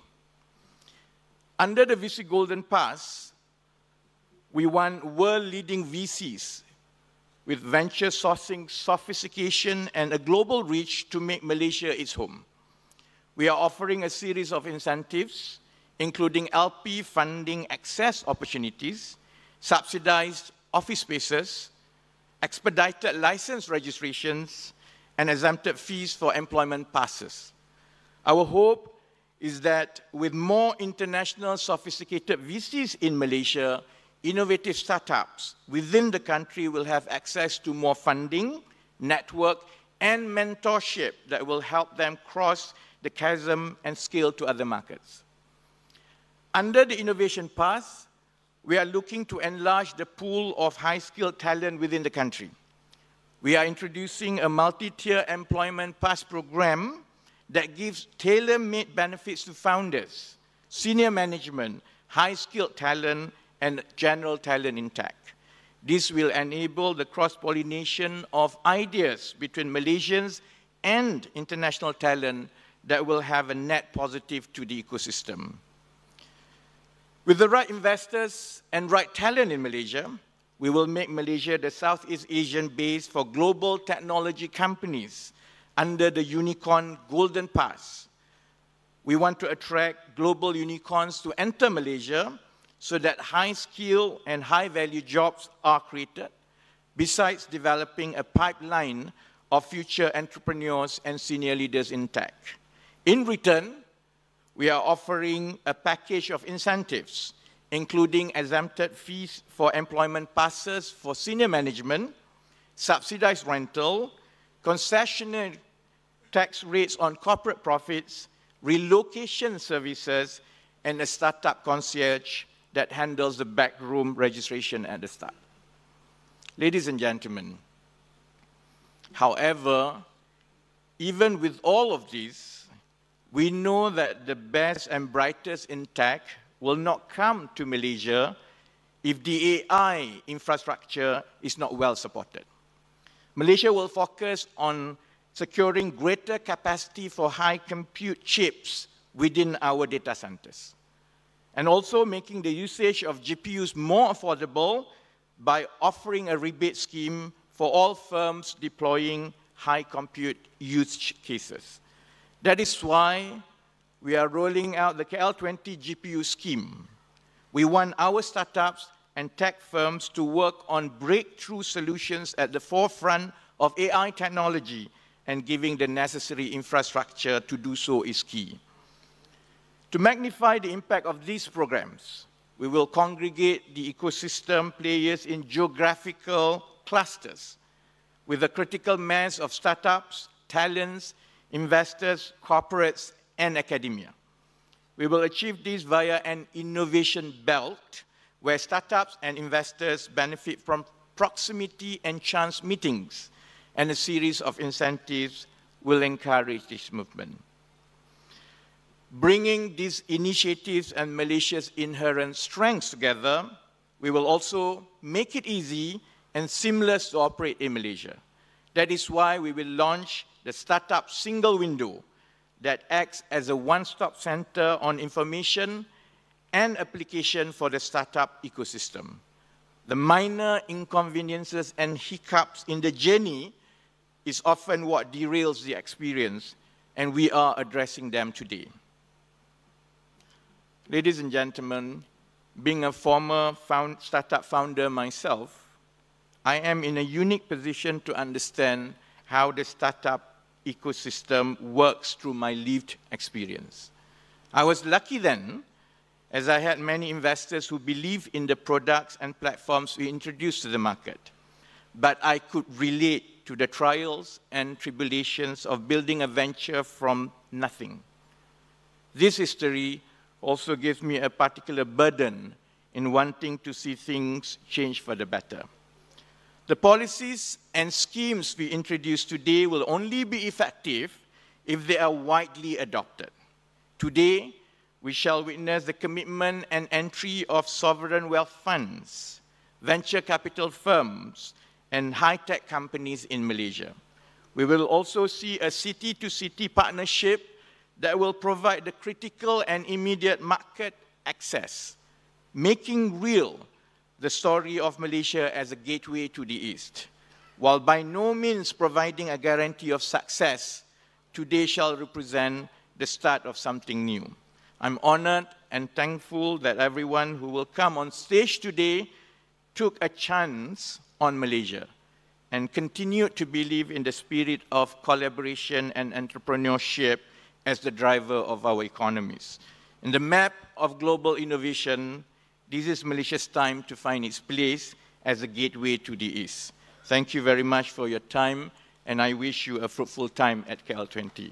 Assalamualaikum warahmatullahi wabarakatuh. Thank you, Yang Berhormat Rafizi Ramli, for sharing your insights and strategy for schemes under the KL20 initiative. Please kindly remain on stage, sir. That's right, ladies and gentlemen, we have come to a pivotal moment of today's opening ceremony. Moving forward, we are about to witness a series of letter of intent signings between various parties that encompass all parts of the ecosystem, a testament to our commitment in elevating the startup scene in the country. We'll first start with letters of intent, signings by high-tech companies. Please join us in welcoming our distinguished witnesses to the stage.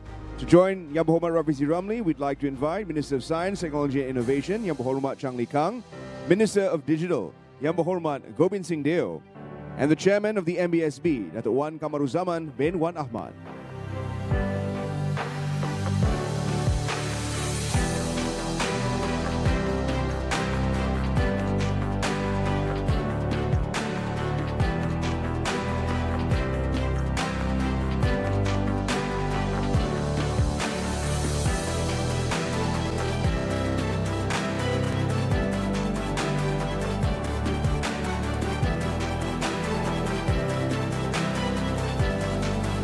All right, ladies and gentlemen, allow us to introduce the participants for the LOI signing. We have Ginkgo Biosecurity LLC, represented by Jared Bombaji, OCI Holdings, represented by Lee Woo Hyun, and Facet, represented by Muhammad Rafi Hussain.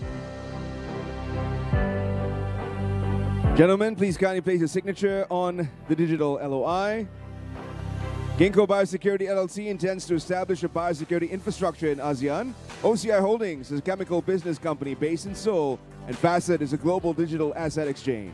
That's right, gentlemen. Please pen your signature whenever you're ready.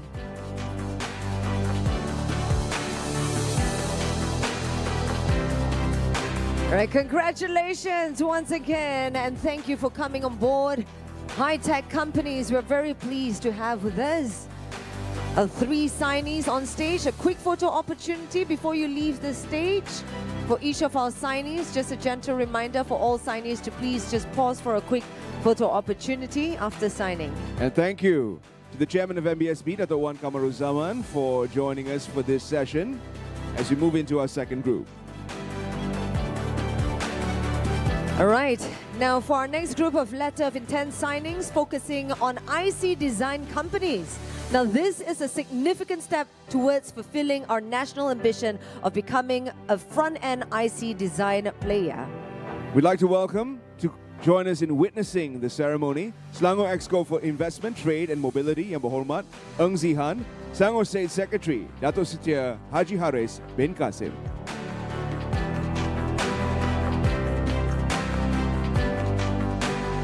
And now we'd like to introduce you to the participants. Selangor Information Technology and Digital Economy Corporation, SIDEC, represented by Yong Kai Ping. ARM, represented by CK Seng. My Storage by Faizan Malaysia, represented by Datuk KS Pua. Skychip, represented by SK Fong. And the Shenzhen Semiconductor Industry Association, with Zhou Zhenming from the association.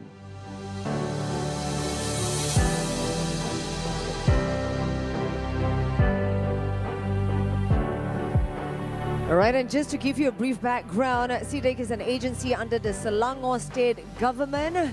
We're also pleased to have ARM, a British semiconductor and software design company, Faizan Malaysia, an advanced digital electronics firm bringing 200 engineers, both from overseas and local, with a starting salary of 6,000 ringgit to 8,000 ringgit. Skychip, a Malaysian IP and IC design solutions provider.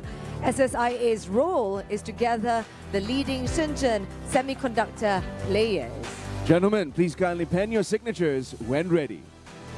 I'd like to invite everyone to kindly place your signatures now on the digital board. All right, a round of applause, and gentlemen, please look forward for a quick photo opportunity.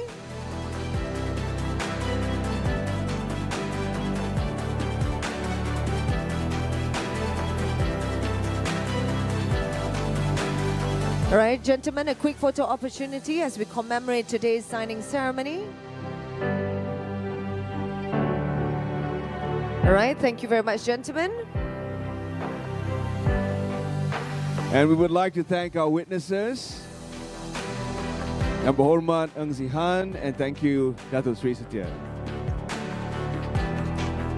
All right, next up we have the Startup City Connect Kuala Lumpur Hangzhou LOI, and this is an unprecedented collaboration focused on providing seamless market access to grow and scale startups in both cities, as well as technology and talent.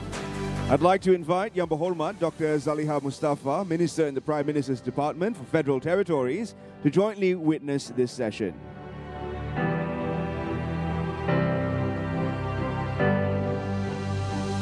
And we're pleased to introduce the participants. Datuk Sri Kamarul Zaman Mat Saleh, Mayor of Kuala Lumpur City Hall, and Madam Chen Zin, First Deputy Mayor of Hangzhou Municipal Government, establishing a Startup City Connect.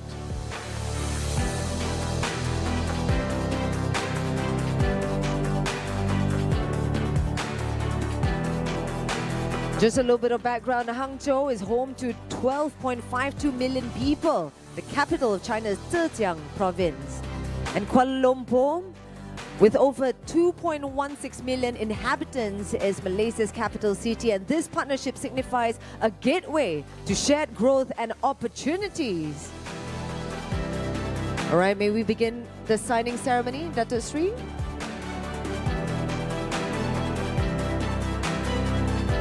We'd like to invite all parties to kindly pose for a photograph. Once again, thank you very much for your visionary leadership. And congratulations on the signing of the Startup City Connect. Thank you, everyone. Thank you to the Mayor of Kuala Lumpur City Hall and the First Deputy Mayor of Hangzhou Municipal Government. Thank you, ministers, for witnessing the session. We'd like to invite everyone to kindly return to their seats.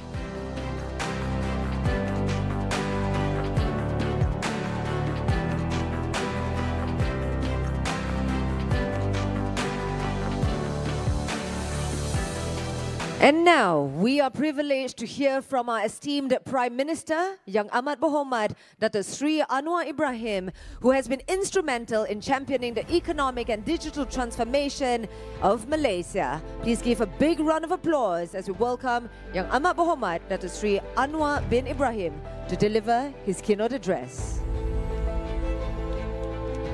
Assalamualaikum warahmatullahi wabarakatuh. Salam sejahtera. Alhamdulillah, nahmadu wa nusalli ala rasulil karim.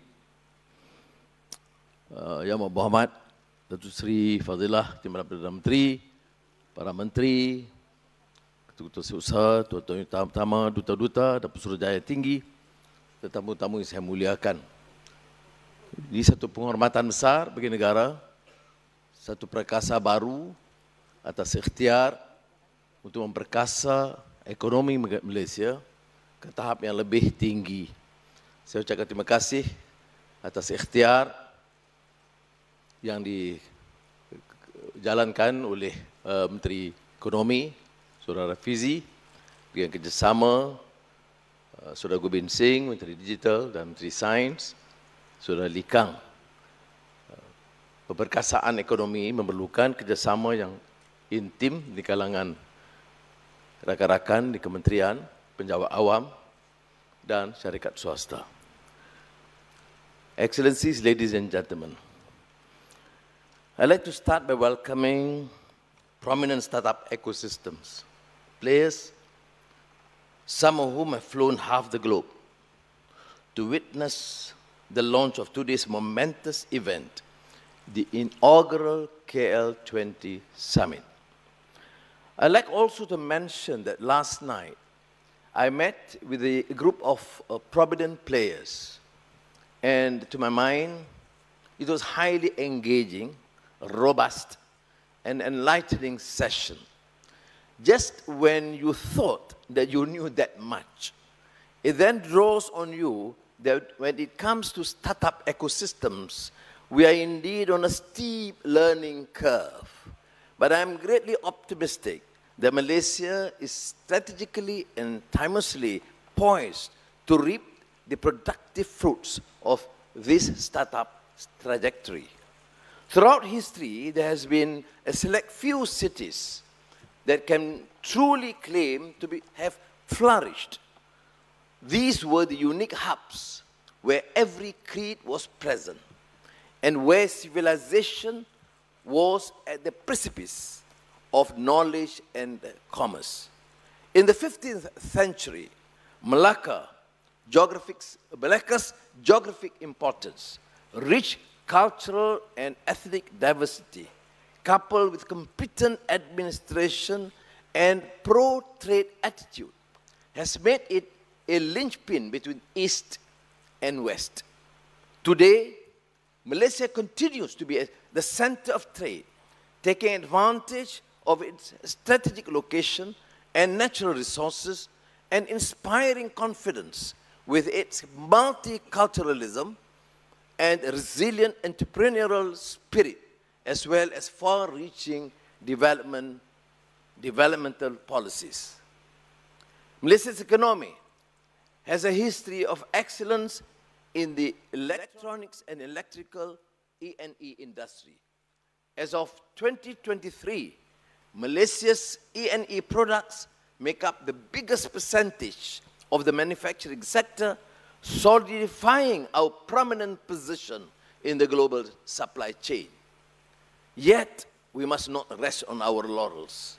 The fact is that we have experienced missed opportunities in technology investments.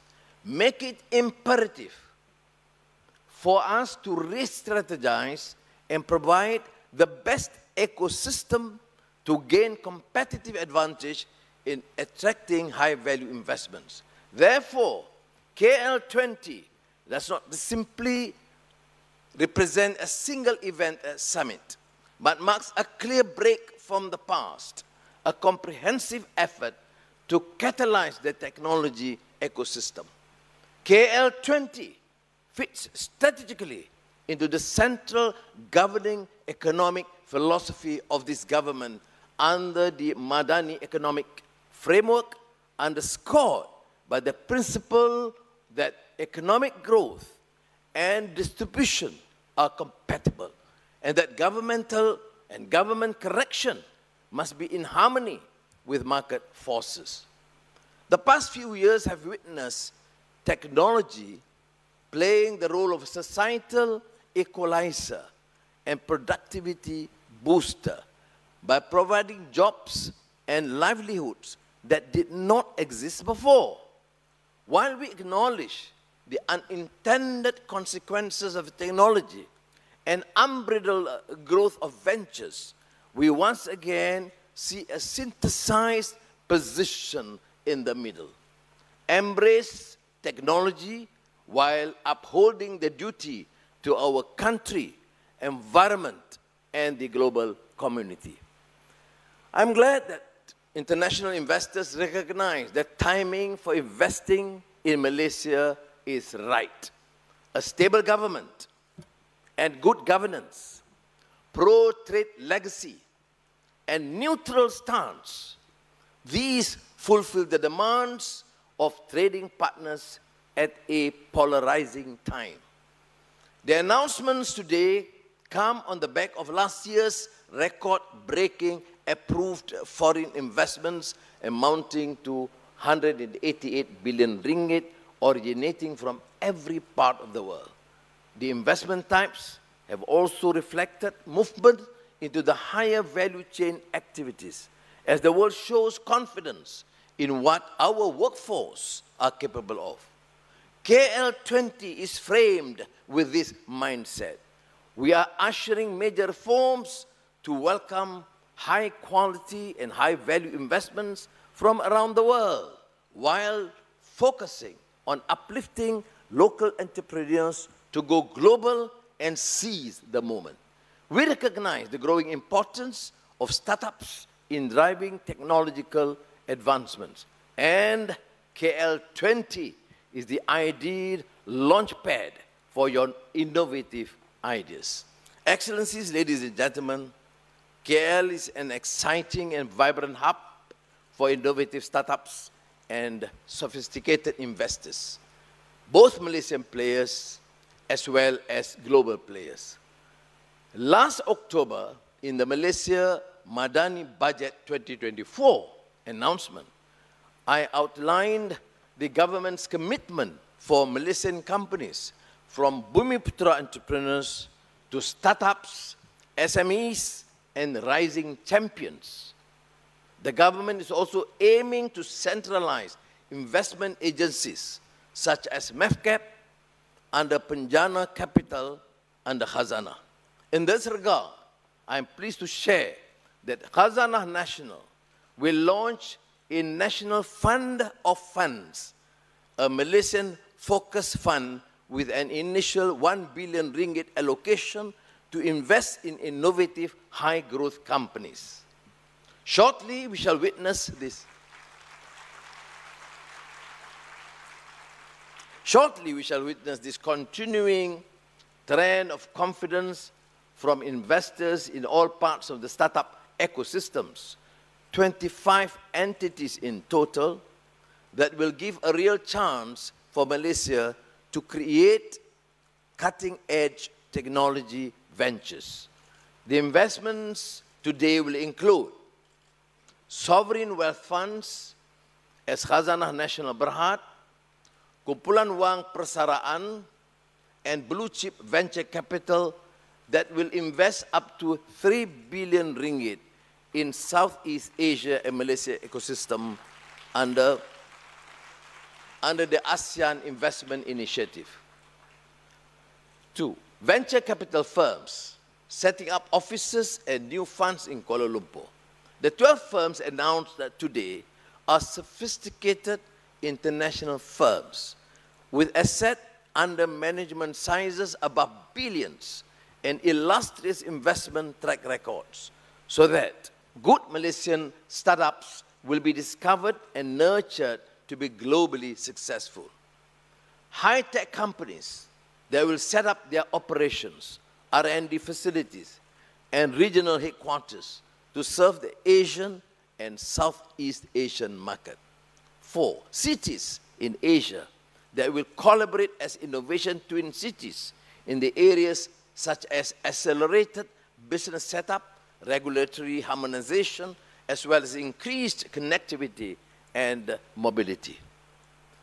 Now, in semiconductors, Malaysia's substantial hold on the back end has made it conducive to pursue high-value front-end work, chiefly in the integrated circuit IC design category.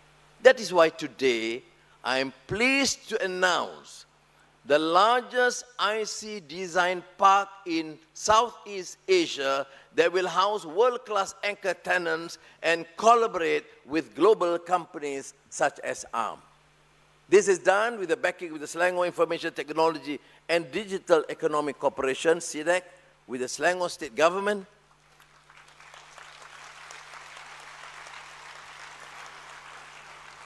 and is a proof that momentum is already being built on the ground.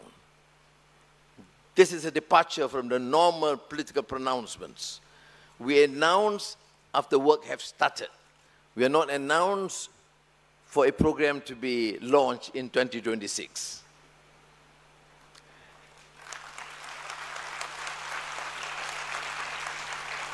Additionally, to make Malaysia a true gateway to major economies, we will also witness the city-to-city connection between Kuala Lumpur and Hangzhou so that capital, talent, and market access will no longer be a barrier to success.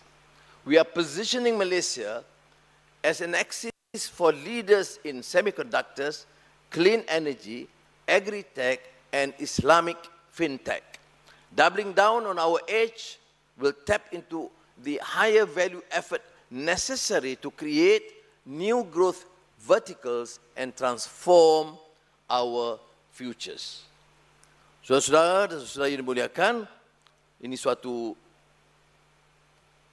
ikhtiar yang bermakna bagi negara ini dan kita doakan semoga Allah merestui usaha kita dan dengan lafaz Bismillahirrahmanirrahim saya dengan ini meluncurkan KL20 Summit. Terima kasih. Thank you, Yang Berhormat Datuk Seri, for your inspiring words. Please kindly remain on stage, sir. As we move into the witnessing of some of the key items mentioned by Yang Berhormat in his speech, as our next segment features the Sovereign Wealth Funds and Malaysia Semiconductor Fund under the ASEAN Investment Initiative, which will give the necessary capital to jumpstart the ecosystem and provide sufficient liquidity in scaling startups into profitability. I would like to invite Deputy Prime Minister Yang Berhormat Datuk Seri Haji Fadilah bin Haji Yusof, Minister of Economy Yang Berhormat Rafizi Ramli, Minister of Science, Technology and Innovation Yang Berhormat Chang Lee Kang, and Minister of Digital Yang Berhormat Gobind Singh Deo to join Yang Berhormat Dato Sri Anwar Ibrahim on stage in witnessing the session.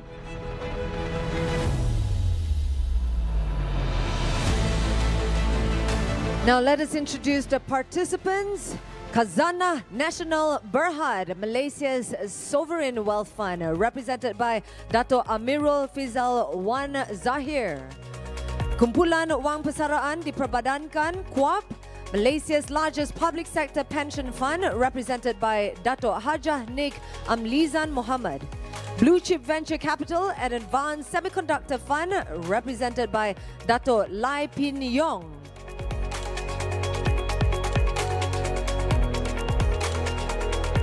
Ladies and gentlemen, let's witness this pivotal moment together as our esteemed entities engage in the Palm Gambit to officially launch to you the ASEAN Investment Initiative. Everyone, in 3, 2, 1.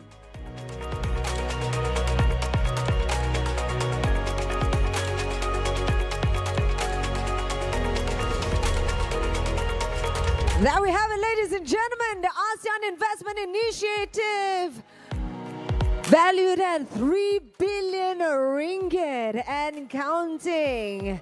Thank you very much to Khazanah, KUAP and Blue Chip Venture Capital for spurring the startup ecosystem in Malaysia and ASEAN.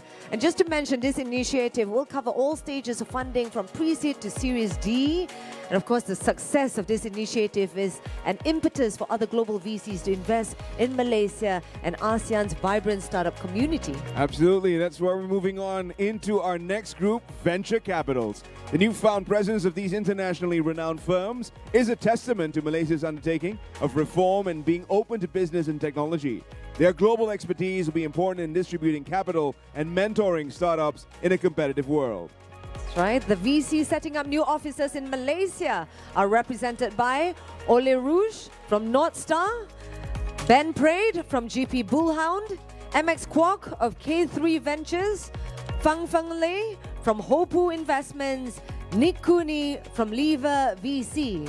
And establishing a new fund for CGS and CGS International Group is their representative, Dr. Luo Li Min. These entities manage an average of $1 billion worth of assets under management. And we'd just like to quickly mention, K3 Ventures is a VC firm that invests in startups in Southeast Asia. Hopu Investments is focused on China-related investments. GP Bullhound, a technology advisory investment firm. Northstar, an advisory investment firm and venture firm. Lever VC is a food tech and agri-tech specialist VC firm. CGS is a top-ranked securities house across Asia. That's right, gentlemen. Whenever you're ready, please pen your signature.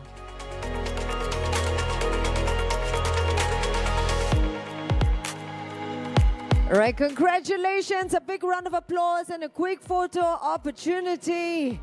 Your global expertise will truly be instrumental in distributing capital and mentoring startups in the competitive startup landscape. Thank you very much, gentlemen, for your support in energizing Malaysia's venture ecosystem.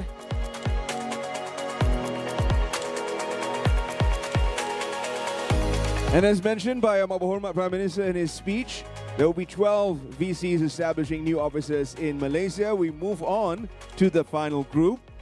I would like to welcome to the stage Andrew Stanton of Intrinsic VC, Javier Santiso of Mundi Ventures, Kian Go of Open Space Ventures, Tony Tang of NRL Capital, Dr. Tanuja Raja of M Venture Partners, MVP, and establishing a new fund is the Hive Climate AI, represented by Geraldine Andrew Augustin. That's right, and these entities manage an average asset under management of $350 million.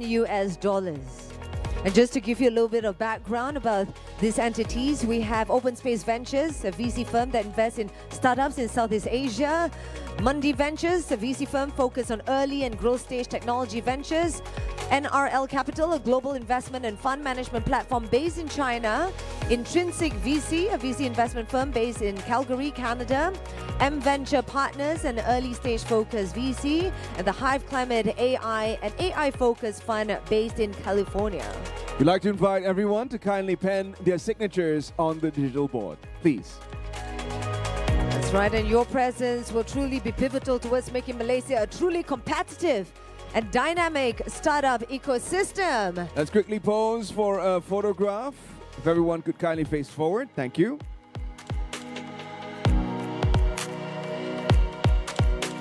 Thank you very much to all of our VCs for your support.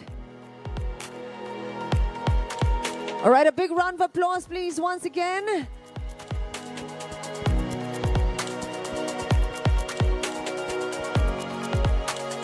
And now, ladies and gentlemen, for the moment we have all been waiting for, we have come to the pinnacle of this morning's opening ceremony, the official launch of KL20 Summit 2024. We'd like to invite Yang Berhormat Prime Minister and all our distinguished guests to kindly step forward as we will now be initiating the official launch of KL20. We'd like to invite Yang Berhormat Prime Minister and all our other distinguished guests to kindly insert the placard in position in 3, 2, 1.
It does start here. Welcome once again, everybody, to KL20 Summit 2024. Thank you, Yang Berhormat Datuk Seri Anwar Ibrahim, Prime Minister, for officially launching the KL20 Summit 2024. On that note, we'd like to invite Yang Berhormat Datuk Seri Anwar Ibrahim to be ushered on a tour of the exhibition upstairs, as we thank him once again for joining us this morning and for officially launching KL20 Summit 2024. That's right. We would like to thank the Honorable Prime Minister and Yang Berhormat Ministers for gracing this event. And to all guests, please remain in this hall, as coming up next we have a very exciting presentation by Datuk K.S. Phua. So one more presentation before we adjourn for lunch. And this is a presentation we do not want to miss, as we're about to hear from the inventive mind behind the USB flash drive.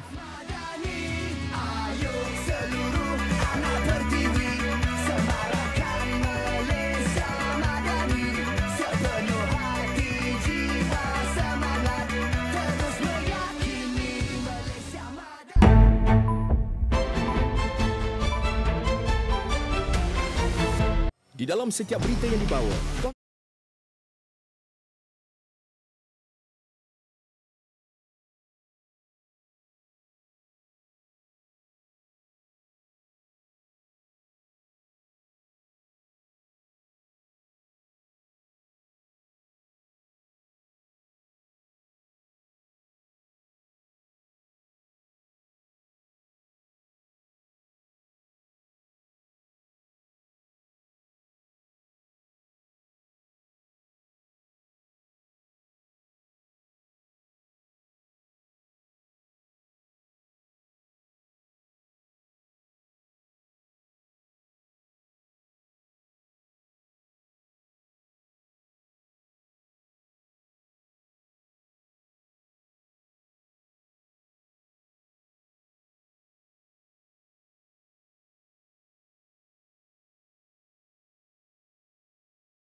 Tapi sebenarnya kalau kita bercakap berkenaan dengan majlis yang berlangsung hari ini, baru sahaja selesai ucapan perasmian dan juga bagi Sidang Kemuncak KL20 ini, di mana di belakang kami ini media tengah pun standby sebenarnya. Perdana Menteri akan melawat booth pada bila-bila masa sahaja, selesai sahaja dari dalam plenary hall. Di mana kalau kita telitikan sebenarnya Nina, Perdana Menteri ada menyatakan beberapa perkara dalam ucapan perasmian beliau, iaitu beliau menyatakan bahawa Malaysia sebenarnya berusaha untuk menarik masuk unicorn global ke negara ini dan menjadikan Malaysia sebagai tapak keras Asia Tenggara bagi syarikat teknologi global, di mana kalau kita telitikan selain daripada itu, YB Rafizi Ramli juga menyatakan bahawa kemasukan syarikat unicorn ke dalam negara ini mampu mencipta pekerjaan yang berkemahiran tinggi dan juga bernilai tinggi. Pada masa sama, kalau anda lihat sekarang ini kita menunjukkan sedikit visual iaitu Perdana Menteri dan juga Menteri Ekonomi Rafizi Ramli sedang diiringi oleh PDRM dan juga pengamal-pengamal media di sini untuk masuk ke Dewan Banquet Hall di sini untuk melihat seperti yang Harits kongsikan, melihat booth reruai-reruai di sini. Banyak sebenarnya syarikat-syarikat startup yang membuka pameran mereka pada hari ini dalam menonjolkan dan juga menampilkan apa sebenarnya yang ditawarkan oleh mereka, dan juga termasuk dari segi pembangunan teknologi. Bagaimana startup di peringkat startup teknologi ini mampu untuk berkembang dan juga sekaligus menjadikan Malaysia ini sebagai pintu gerbang bagi di peringkat ASEAN, terutamanya untuk masuk ke peringkat global. Betul, itu yang antara fokus di sini untuk kita lihat bagaimanakah hari ini terciptanya antara sejarah, iaitu antara acara terbesar Forum KL20 2024 yang telah memberi penekanan kepada iaitu 20 pembaruan transformatif untuk melonjakkan lagi iaitu ekosistem syarikat pemula, termasuk juga daripada segi aspek pembiayaan, pengasas dan juga bakat je Harits. Banyak yang telah kami kongsi daripada pagi tadi, daripada 9 pagi sehinggalah 11 pagi hari ini, untuk anda lihatkan pelbagai pembincangan yang telah kami bawakan dalam diskusi kami untuk lihat apakah yang diperlukan untuk memacu lagi syarikat-syarikat pemula di Malaysia. Bagaimana untuk kita lihat daripada segi infrastruktur, pembangunan bakat, termasuk juga dengan kriteria-kriteria yang diperlukan untuk kita memasukkan lagi pelaburan ke dalam syarikat berteknologi tinggi di Malaysia ni, Harits. Ya, sudah tentu untuk kita mengulas lanjut dan juga nak bercerita dari pengalaman lah sebenarnya. Ini cerita heart to heart lah orang kata, nak cerita dari segi apa sebenarnya perjalanan, kerana nak menjadi ataupun bergelar startup ini bukan mudah perjalanannya.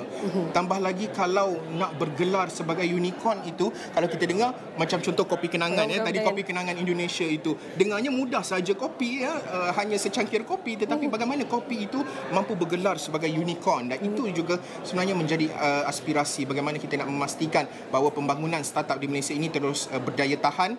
Apa bentuk perjalanan yang perlu dilalui oleh mereka. Nina, kita nak mempersilakan tetamu kita.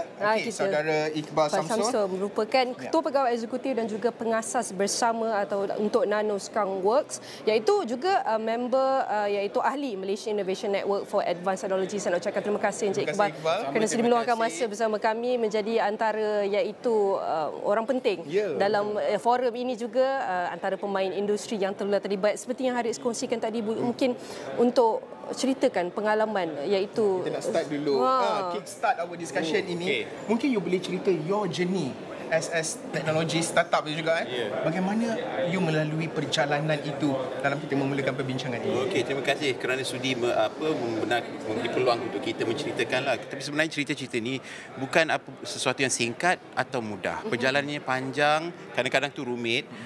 Bagi saya sendiri, secara peribadi, saya dari dulu memang minat dengan teknologi lah. Jadi saya dulu alhamdulillah dapat ada kesempatan nak belajar di luar negara dengan beasiswa TNB, tapi untuk computer science, maksud tu dengan IT lah kan. Jadi saya dari dulu berminat pasal komputer ni. Jadi dulu nak main computer game. Sebab main computer game sebab dulu saya nak jadi fighter pilot. Tapi sebab bila dah balik tu jet pejuang, tapi dah rabun, tak boleh jadi fighter pilot. Jadi terpaksa lah main computer game. Nak belajar computer game, terpaksa belajar komputer. Jadi akhirnya sampailah ke MIT dengan beasiswa, buatlah beasiswa ijazah dalam computer science, belajar komputer, belajar teknologi. And then pada selesainya saya punya buat ijazah tu, saya sebenarnya kerja dengan startup.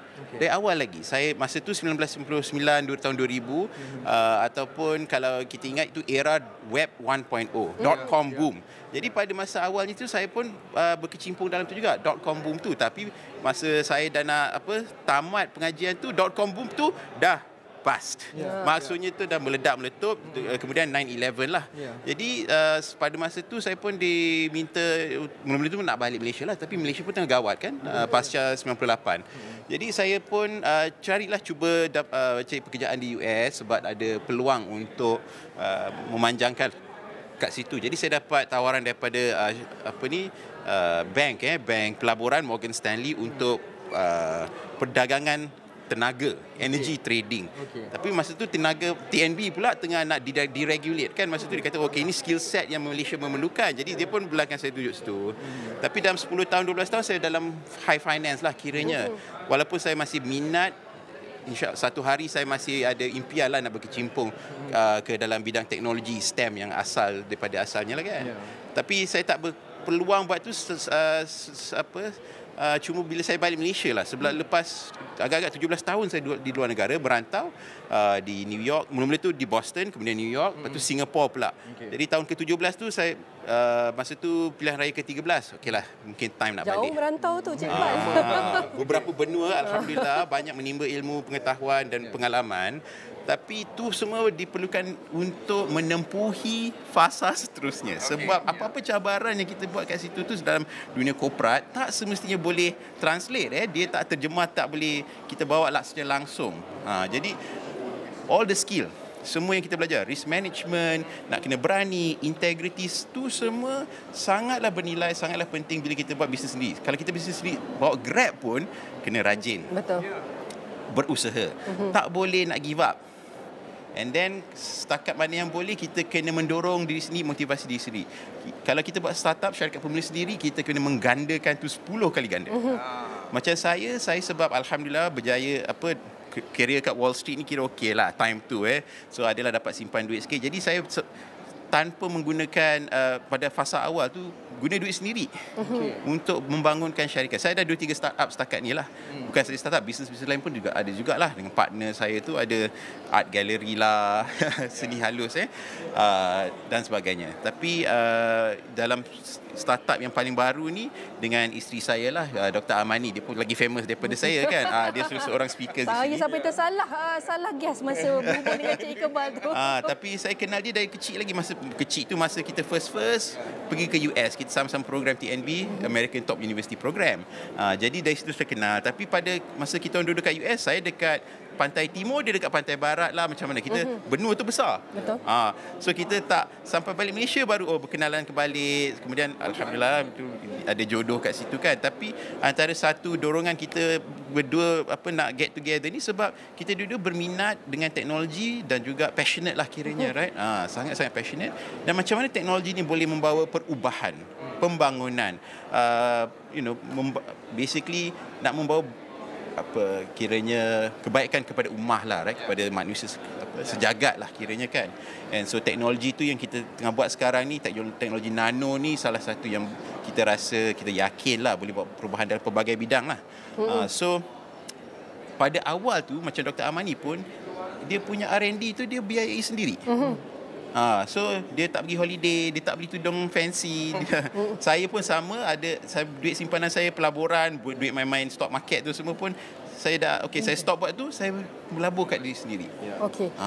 Apabila kita bercakap mengenai KL20 yang memberi teras penekanan kepada 20 pembaharuan informatif itu dalam konsep bakat, pembiayaan, pengasas, dan kita lihat selama 2 hari ini iaitu menghimpunkan gabungan antara kekayaan berdaulat global, syarikat pemula antarabangsa, mereka punya kisah pengalaman mereka, cabaran mereka sendiri. Apakah antara kita boleh cakap sepanjang sebagai pengasas dan ketua pegawai eksekutif Nano dan juga minat ini sendiri sepanjang perjalanan dan pengalaman, apakah antara kita boleh cakap yang paling susah, tapi antara komponen yang paling kritikal dan penting daripada segi adakah paling susah daripada pembangunan bakat, iaitu daripada segi untuk listkan, setkan kriteria pelaburan, ataupun daripada segi bakat, tenant, kita boleh cakap idea-idea mana antara tu paling susah sepanjang perjalanan dan pengalaman you?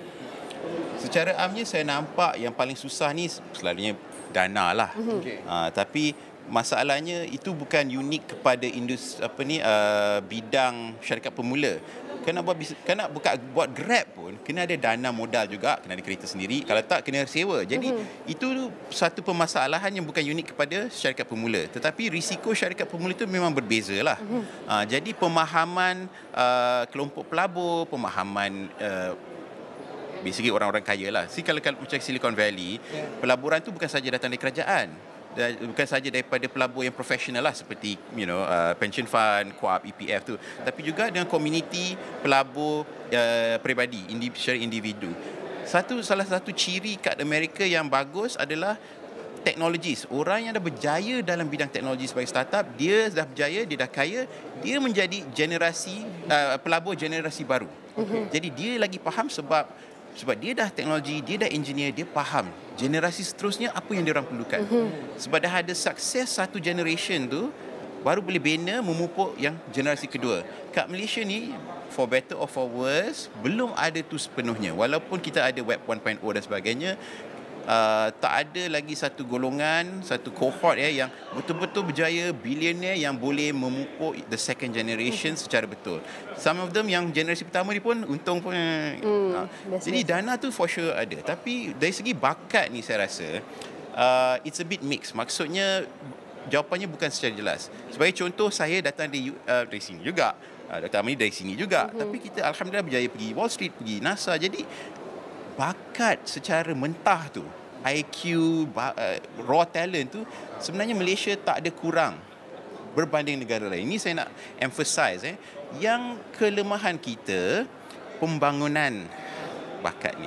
Macam mana sumber manusia lah basically macam mana kita nak cari yang bagus, macam mana kita nak encourage dia, mendorong mereka, memberi mereka sokongan yang patut. Salah satu kelemahan di sini mungkin dasar pendidikan lah. Kita punya sistem ni macam socialist sikit. Kita nak bagi opportunity, peluang secara sekata, secara rata lah kan. Tapi bila kita buat macam tu, maksudnya majority mungkin dapat apa yang sewajarnya, tapi dia kat tepi tu, yang bottom 20% and top 10% tu mungkin diketepikan. Sebab kita asyik fikir pasal majority.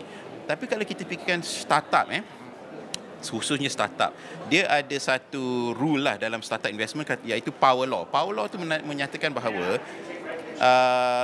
majority, sangat-sangat besar majority daripada pulangan pelaburan startup tu mungkin datang daripada segolongan yang kecil, sangat kecil. 1% saja daripada 100 yang kita dah labur tu, satu tu jadi unicorn. Jadi dari situ ada dia punya insight dia, iaitu kita nak cari yang 1% tu, sebab 1% itulah yang menjadikan kejayaan besar-besaran.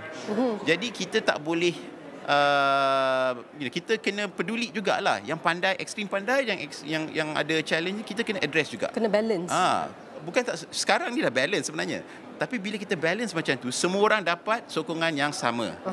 Sepatutnya orang yang falling behind, dia perlukan sokongan yang lain. Yang lebih. Orang yang really ahead, macam berbakat, perlukan sokongan yang lain. Jadi kita kena ada ruang untuk ketiga-tiga golongan tu lah kiranya. Yang biasa, average, yang below dan above. Supaya kita semua orang dapat mengoptimumkan lah peluang untuk berjaya. Jadi talent ni, it's not a absolute issue. Maksudnya bukan muktamad Kat Malaysia ni banyak talent. Kita tahu ada yang dah pergi MIT, Harvard, semua-semua tu kan. Yang critical sekarang is execution. To answer the last question, pelaksanaan. Government kita bukan miskin. Kita banyak dasar. Bukan dasar. Of course banyak dasar. Banyak dasar. Tapi execution kemudian tu. Dana pun banyak. Lebih daripada banyak negara lain. Tapi apakah program yang dilaksanakan tu secocok, sesuai dengan apa yang diperlukan startup. Because macam tadi kita sebelum ni kita discuss best practices. Kalau pelabur sendiri ataupun penaung program-program nak menyokong startup ni, diorang sendiri tak tahu formula kejayaan startup. Jadi kalau kita sendiri tak pergi buat, kita tak pergi bawa naik basikal, kayu basikal, kita nak ajar anak kita macam mana? So it's the same analogy juga. So kat Malaysia ni, kadang-kadang kita ada banyak dana, apakah disalurkan dengan betul secara terbaik? Apa yang kita sangka baik tu mungkin tidak semestinya baik untuk individu lain itu. And kemudian kalau sesuatu itu baik untuk Amerika atau baik kat UK, baik kat Singapura, tak semestinya baik untuk Malaysia. So kita kena ada acuan kita sendiri. Cara kita sendiri. Tentu sekali. Okey, Cik Iqbal, kita nak berhenti rehat seketika. Selepas ini, saya nak bertanya berkenaan dengan perjalanan. Kerana kalau di peringkat seed itu, permulaan itu, dananya banyak, ramai nak bagi dana itu. Okey, sehingga kalau di hujung itu IPO itu, ramai. Nanti bila dah buka IPO. Tapi di tengah perjalanan itu, selalunya itulah yang saya dengar keluhan dan juga permasalahan kepada syarikat, kecundang di situ di pertengahan itu yang akan kita bincangkan selepas ini. Kita berhenti rehat seketika saja, kembali semula selepas ini.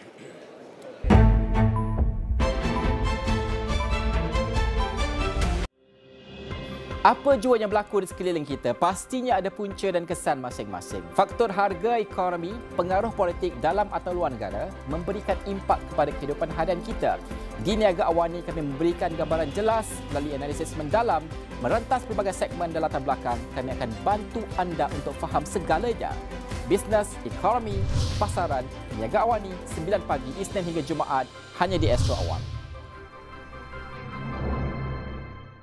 Sarawak disasar menjadi negeri pengeksport padi menjelang tahun 2030.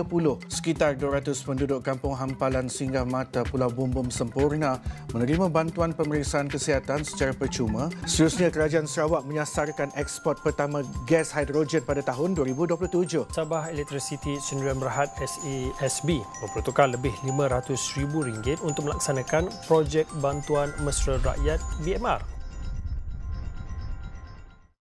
Seterusnya, peminjam Perbadanan Tabung Pendidikan Tinggi Nasional atau PTPTN digesa merebut peluang insentif diskaun bayaran balik pinjaman. Fenomena equinox menjadikan bumi dan matahari berada pada jarak paling dekat dalam sistem solar. Malaysia berjaya membanteras jenayah berkaitan dadah bernilai RM990 juta sejak 2019. Jangan meletakkan harapan tinggi berhubung soal mencari jawapan pesawat Malaysia Airlines MH370 yang hilang 10 tahun lepas. Impikan untuk menjadi juara badminton seterusnya? Sertai Kamp Badminton Astro dan berlatih dengan jurulatih terkemuka di Malaysia. Terbuka kepada lelaki dan perempuan berumur 10 hingga 12 tahun. Daftar secara dalam talian dengan akaun Astro anda dan hadiri mana-mana 5 kamp pemilihan kami di seluruh Malaysia. Mereka yang terpilih akan berlatih dengan jurulatih profesional di Kuala Lumpur. Daftar di laman web kami hari ini dan tonton di Astro Arena.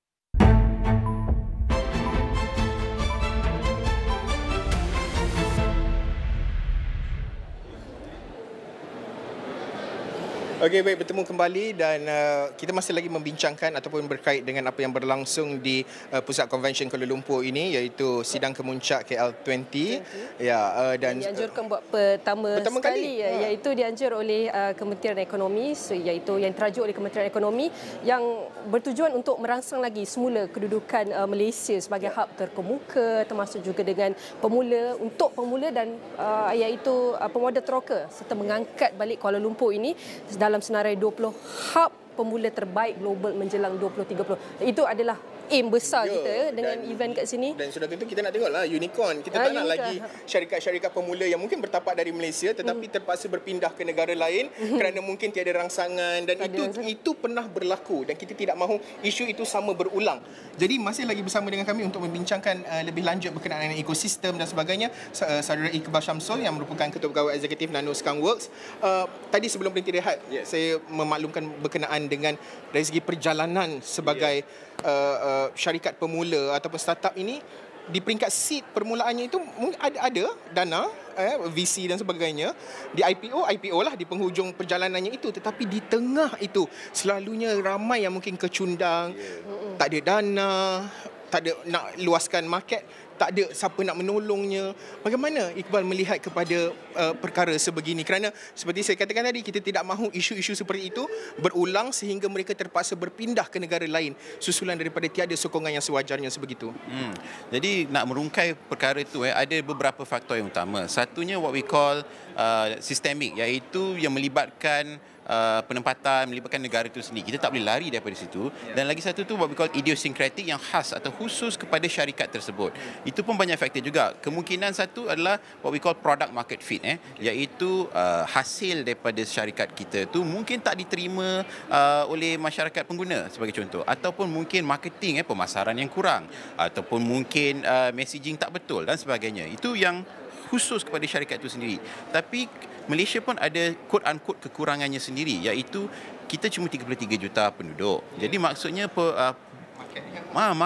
masanya pasarannya kecil, relatively kecil. Jadi kalau kita lihat dari ekonomi secara amnya, ekonomi Malaysia, ada 3 atau 4 sektor saja yang boleh, di mana potensi dia melebihi potensi penduduk, di mana kita ekspor hasil, sebagai contoh minyak dan gas, ataupun kelapa sawit, ataupun sebagai contoh semiconductor. Jadi dengan industri-industri yang sedemikian tu, dia ada peluang untuk mendapat satu tukaran wang asing lah, sebab dia ekspor essentially kan, dia punya perkhidmatan ataupun barangan, dan juga dia punya pasaran seluruh dunia secara global. Jadi bila ada what we call dalam startup ni addressable market, potensi pasaran tu besar, jadi dia punya kecenderungan nak jadi unicorn tu meningkat sebab pasaran dia besar. Berbanding dengan kalau kita startup syarikat pemula yang fokus eksklusif secara tertumpu sangat kepada Malaysia, sebab apa-apa barang kita nak jual pun 33 juta penduduk tu tak semua akan memerlukan, sebagai contoh tu dah kurang dah sikit. Tak semua yang suka tu kurang sikit, jadi dia makin kecil. And so itu dari awal, belum apa-apa lagi kita dah menghadkan potensi pembesaran sesuatu syarikat tu. So itu that's the first part. Dalam perjalanan tu memang rumit, ada banyak kebarangkalian untuk gagal. Dari macam-macam lah, saya sendiri telah mengalami pengasas bersama tak sekepala kan, nanti dua nak buat ni, seorang nak buat macam tu, etc lah kan. Kemudian kadang-kadang nasib tak baik. Kita ada startup di mana saya pernah buat, pemegang taruh semua nak kecuali satu. Seorang je tak nak, sebab tu akan menggugat dia punya bajet ke apa benda, dia tak nak. Orang lain semua nak. Bos dia nak, orang bawah dia nak. Tapi oleh sebab tu gagal. Walaupun satu kekangan saja. Sebab satu saja. Jadi faktor gagal, menang atau berjaya, kejayaan ni kadang-kadang kita pun tak boleh nak cakap. Kadang-kadang tu menasib, kadang-kadang tu timing di luar kawalan kita sendiri. So apa yang kita boleh nak kawal adalah dalam kawalan kita, sebagai contoh dana dan sebagainya, sokongan. Tapi beyond that, right, salah satu faktor yang mungkin Malaysia kurang menceburi, sokongan kerajaan bukan dari segi dana, tapi dari segi pasaran. Boleh tak kita sebagai syarikat pemula yang kecil menawarkan perkhidmatan atau hasil produk kami kepada kerajaan secara langsung? Kalau kita tengok macam USA, innovation tu pasaran utama yang pertama adalah kerajaan tu sendiri. Tapi kerajaan kita kadang-kadang lebih cenderung nak beli daripada syarikat besar ataupun import teknologi. Jadi untuk salah satu cara yang paling utama kita boleh nak address yang kat tengah tu, selain daripada dana, sokongan pemasaran. Kerajaan kena beli barang teknologi kita sendiri, AI kita sendiri, software kita sendiri dan sebagainya. Kerana kalau kita bercakap soal pasaran ini, sampai satu tahap ada syarikat di Malaysia yang menyatakan bahawa kalau saya dapat sekurang-kurangnya 1% market Indonesia pun dah cukup dah. Sampai satu tahap begitu. Kerana seolah-olahnya kalau dapat menembusi ke pasaran Indonesia, dapat 1% sahaja market Indonesia itu dah cukup selesa berbanding dia memfokuskan sahaja di Malaysia itu. Dan kita tahu persaingan di peringkat global, lanskap startup global ni memang sangat kompetitif. Dan walaupun forum ini diadakan 2 hari untuk memudahkan cara syarikat pemula mendapatkan pelaburan yang bernilai impak tinggi, kita tahu usaha masih berterusan selepas 2 hari ini. Jadi sebagai pengasas bersama dan sebagai CEO itu sendiri, kita nak lihat kepada harapan, cadangan, apa selepas ini yang perlu ada, kriteria, what's next untuk bukan daripada segi pelaburan antarabangsa, tapi daripada segi syarikat-syarikat pemula niaga, maybe yang clear roadmap what is next. Sebab kita tahu lepas ni mereka langkah keluar daripada bangunan Pusat Konvensyen Kuala Lumpur ni, diorang dah datang sini, they have a clear set of what they want to do. Tinggal pelaksanaan je. Apa yang langkah seterusnya? Jadi kalau kita tengok program kat sini hari ini pun, ada banyak langkah yang diutarakan, yang telah dicadangkan lah. Roadmap itu, roadmap ini kan. kat Malaysia ni memang banyak roadmap. Kita perancangan sangat cukup bagus. Lagi kalau kita dari segi dunia tu top 1%. Kalau blueprint, kalau roadmap kita top 1% in the world. Executionnya kurang. Jadi execution kelemahan ni sebenarnya masalahnya tak ada beza dengan execution problem dalam syarikat atau korporat. Yang kita katakan alignment. Nak menyelarikan kepentingan semua pemegang taruh.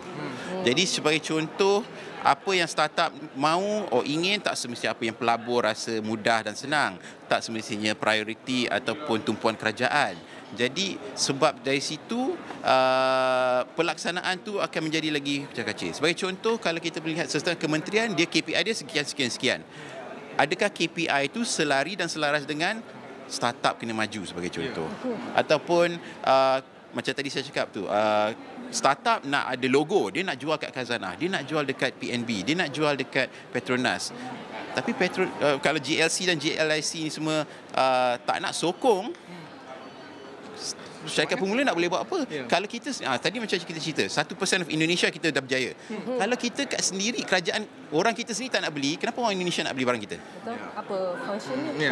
Ataupun orang tak akan percaya selagi tak ada early adopter lah. Dalam teknologi kita istilahnya early adopter, pembeli yang awal tu lah, tahap awal. Jadi kalau tak ada orang nak beli tahap awal, jangan nak cakap tahap lanjut.